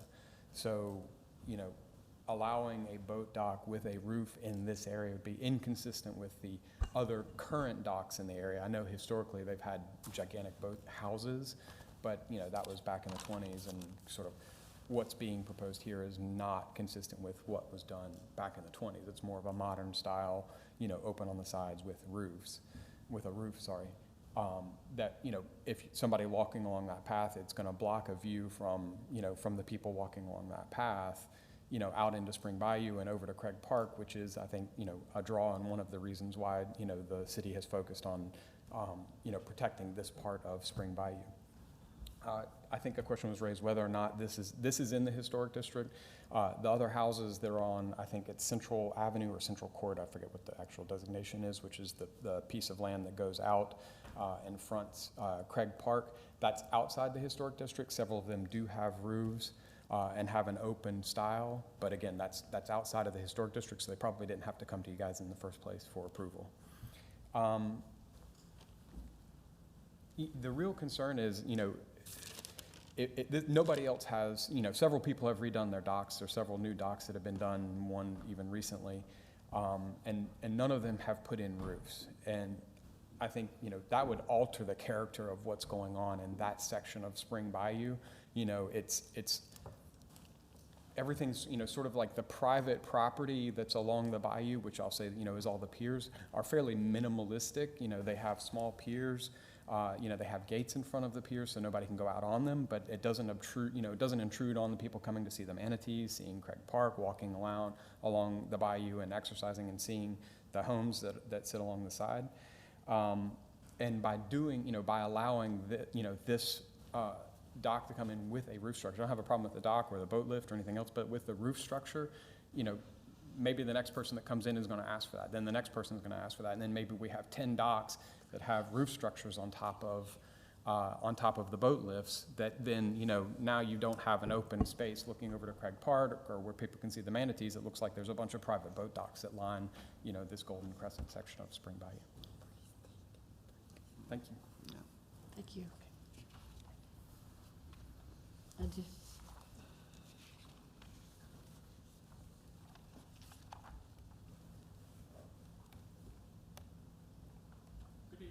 John Burns. I live at 164 North Spring Boulevard. And I'd just like to echo his comments. As you said, there are no houses in the historic district on Spring that have a roof on their boathouse. The houses on Central Court are not in the historic district, and those are in people's backyards. I mean, if they want to ruin their own view, that's fine. But the walkway, especially the lower walkway along the bayou, has become a big tourist draw. I mean, there's folks there all the time. And I just think that, you know, keeping a new dock is needed, but I really don't think that we should start having dozens of roofs along there. And that would include my properties. So, thank you. Thank you. Pat, do you have some additional information you wanted to share with us? Yes, so that is correct. This property is actually, I want to say, it is the second to last one with a dock lot in the historic district going west, basically. So the roof structures that are west of that are not in either of the districts. Please repeat that again. I didn't quite hear it. This property is in the historic district, and then the one just west of it is. The remainder of the roof structures that I referred to in the staff report to the west are not in either district. Okay, thank you. Yeah. And board, just for the record, people don't typically like to hear this, but just because it's been raised tonight, the public or any other person besides the property, there is no right to a view. And I just want you to be aware of that. So you do have to base this off of your criteria and the evidence presented tonight. Right. Thank you. Thank you very much.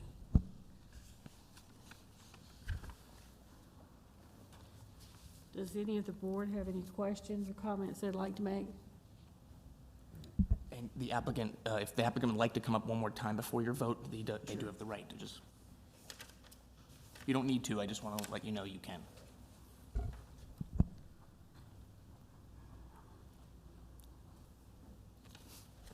It's Derek Cushman, 184 North Spring Boulevard.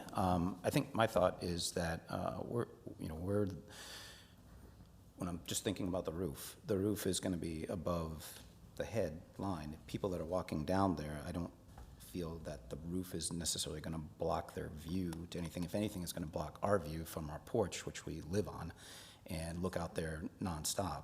And if I feel like if we're going to block anybody's view, it's going to be our own view, because we're sitting there looking at it. Other people that are walking by it are momentarily passing it, but I walk past all the other boat docks and everything like that. For a moment, it blocks, your line of sight over to Craig Park or whatever like that. But having the roof up top above your head, I don't know that it's going to block a view to anything in particular. But that's just my thought about the roof thing. I did have a question.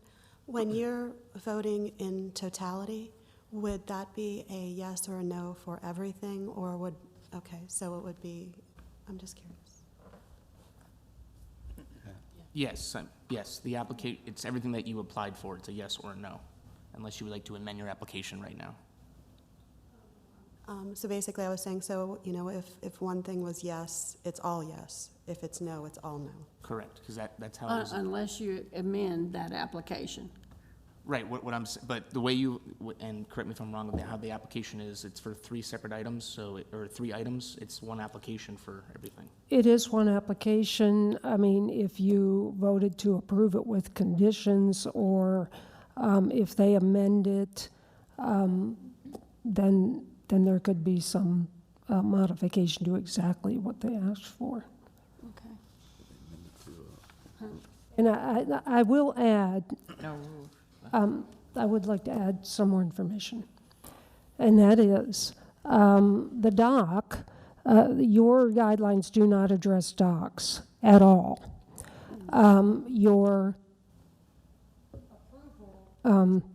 approval, your list of items that tells who reviews what, staff or HPB. Docks are not addressed at all. We put this with the application because they had items that do come before you. So this would have been a staff review if it had been the dock only. The other thing is your guidelines. Again, they don't supply any guidelines for docks. Roofs over docks are permitted in Tarpon Springs. They are not prohibited in your guidelines in Spring Bayou. There's in my opinion, not much in the guidelines at all, very little to almost nothing about the view sheds of anywhere. So that might be something we want to look at. But my analysis was based on, as the applicant stated, the proposed dock is going to be basically at the water level. They're having to put a step up on it because the water level is so high, it's basically going to be at that water level. The roof structure will be high enough for people to walk under, so you will be able to see the water, see Craig Park and all that in this area. So it seemed to be the minimal structure that they needed to protect the boat when they have it in the slip on the davits, and that's what we based our recommendation of approval on. Since the docks are not included in the guidelines, can they amend their application to eliminate it and not involve us at all?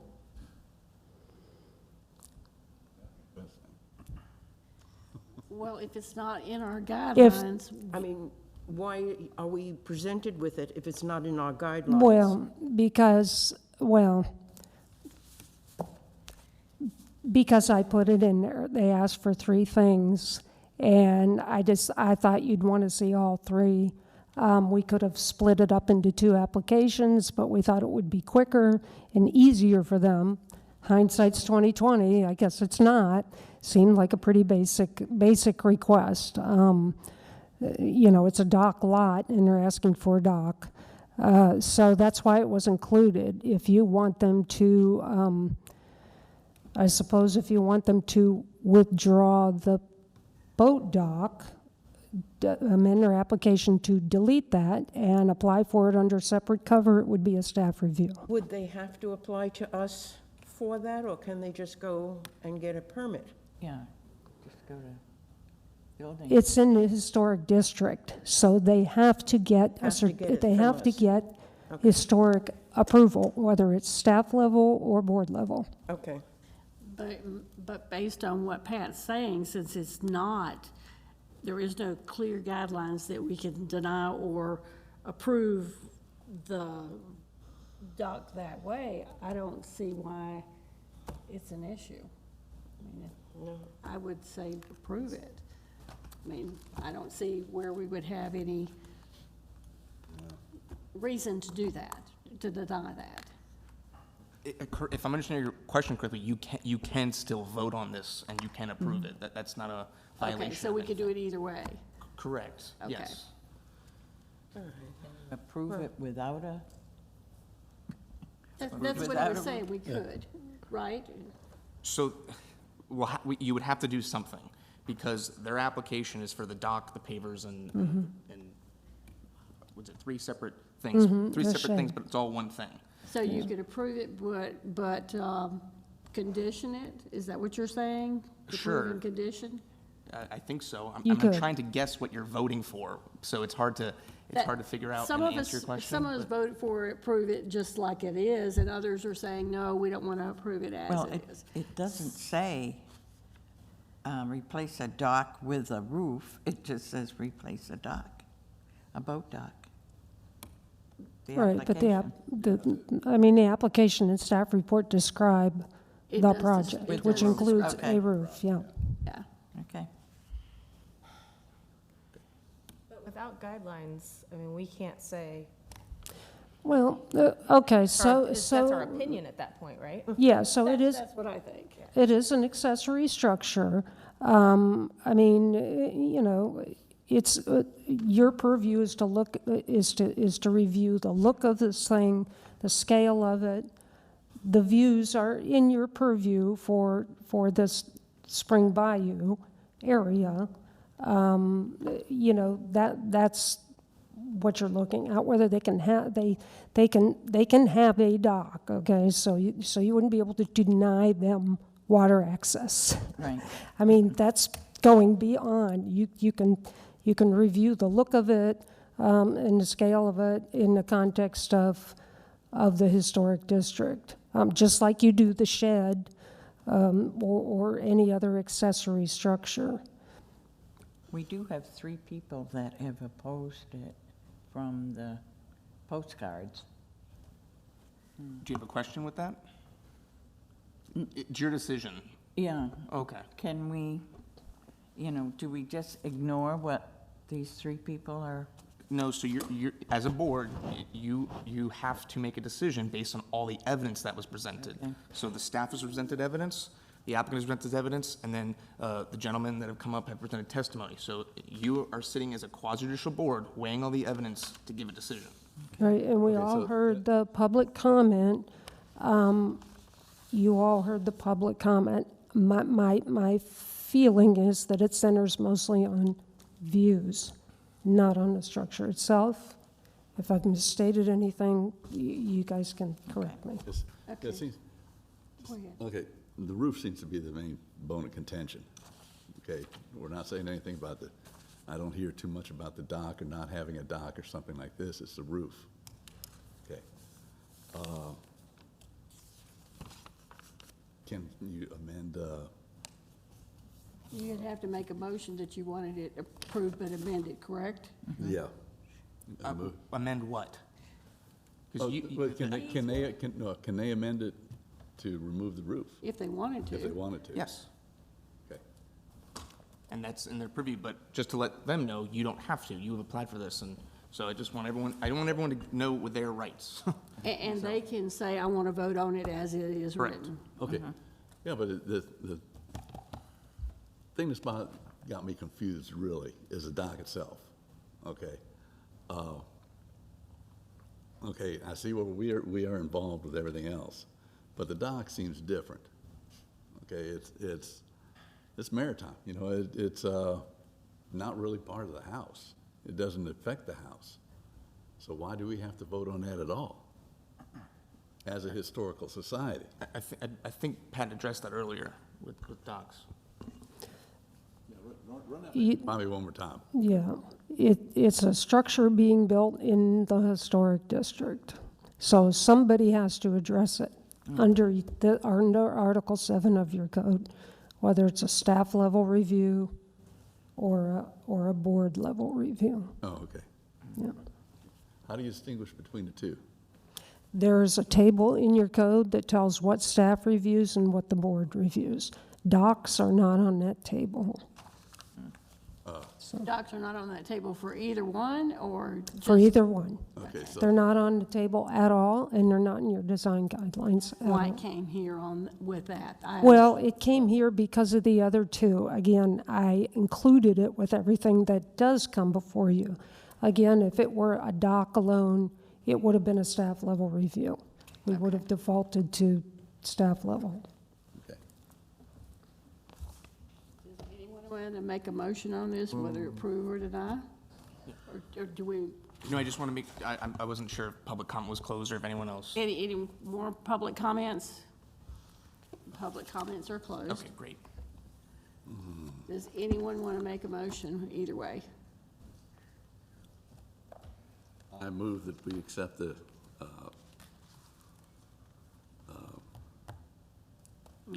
what do you call it? Yeah. 170. Yeah.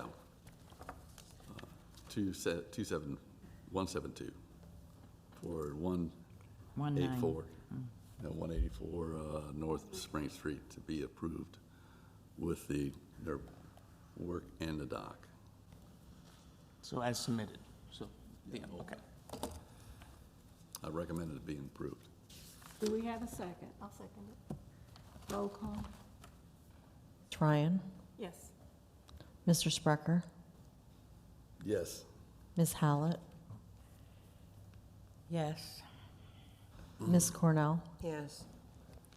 Ms. Milford. Yes.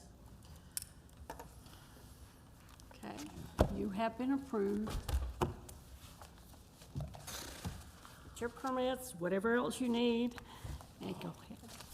All right. That's it. Let's see what else Was we that have. the last one? Okay. Do we have any staff comments? Yes. Yes, so to reiterate, we have set aside your next meeting time, which is February 3rd, starting at 6:30, for a workshop on the design guidelines. So we haven't scheduled any applications for that meeting. It will be devoted to just the workshop. We will be supplying kind of an agenda and outline for the design guidelines, like a rough draft outline for you to look at.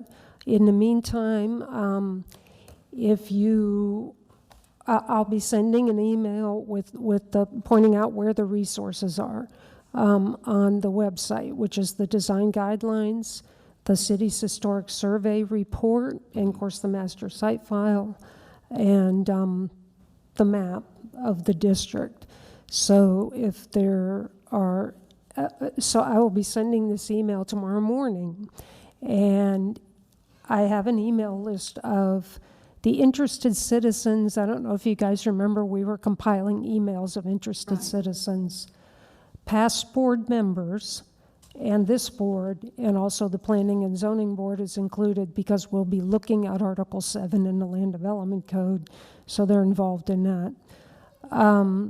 So please let everybody know who wants to be on that email list to email us at planning@ctsfl.us, and it'll all be on there, to get their email address added so that we'll be notifying them of the workshop and future actions on this. Do we have an idea of how long that workshop will last? I guess it depends on how many people come. Okay. But, yeah. On average, a couple hours, or? Yeah, I would think a couple hours. Okay. Yeah. Any other staff comments? That's it. I would like to suggest that when an applicant puts in for multiple projects, that they be submitted individually. Because if we approve 2 out of 3, or the general feeling is that 2 out of 3 are approval, or for approval, that if we voted against it, like with this roof, if we didn't want the roof and we voted against it, they would have lost out on everything in the packet. Right. Pat, does it cost the applicant more to separate them out? Is there a financial cost to that? I mean, each application has its own fee. Okay. So, I mean, the short answer is yes. I guess I can try to see if I can figure out a way to do it differently. I'm not sure how we would do that. If we're going to notice each separate one, write up separate staff reports for each separate one, yeah, and this is our lowest cost application in the city. It's only $50, but that's what It may not be doable, is what you're. Yeah, so I will look into that and see if I can come up with a solution on that. But normally, they would include everything they want on one application. But we can look at that and see. I'll come back and report on Kind that. of risky all in one. You know, they either hit the jackpot or they lose everything. And they can come back. In fact, I was just kind of flipping through and I didn't find it. I'm not sure how long they have to wait to come back, but they could reapply for a modified application as well. There may be no waiting period for this, so they could do that. Are there any other board comments? You have another comment? I was just wondering, if, in a situation like this with the 3, would it have been possible to say, we recommend the acceptance of the driveway, we recommend acceptance of the shed, but we don't recommend the roof? Could we put that all into the one to vote on? I think you would have to do some type of condition in that way, and I think it does make it difficult. So I can definitely go through the code a little clearer and see if there's any way, but typically it's like you said, it's all or nothing. But in this case, since there are no clear guidelines on docks, then wouldn't we be not allowed to do that? I mean. No, because just because there's no guidelines on docks, you would still apply the guidelines you have to the docks. To the dock, but. Correct. What about the roof? Same. Same. Yes. Does it contribute to the, all of your approval criteria, that structure will still have to meet it. It could be. Okay, so maybe in our revisions that were coming up on the workshop and the revisions we can address, we want more clear definitions and instructions on docks. Absolutely. I think that ought to be included in there. Any other comments? Okay, it is now 8:42 and the meeting is adjourned. Two radical extremes. Last week we had it, last time it was, what, 7 minutes? Yes. And next month, we're going to. Which would be cool.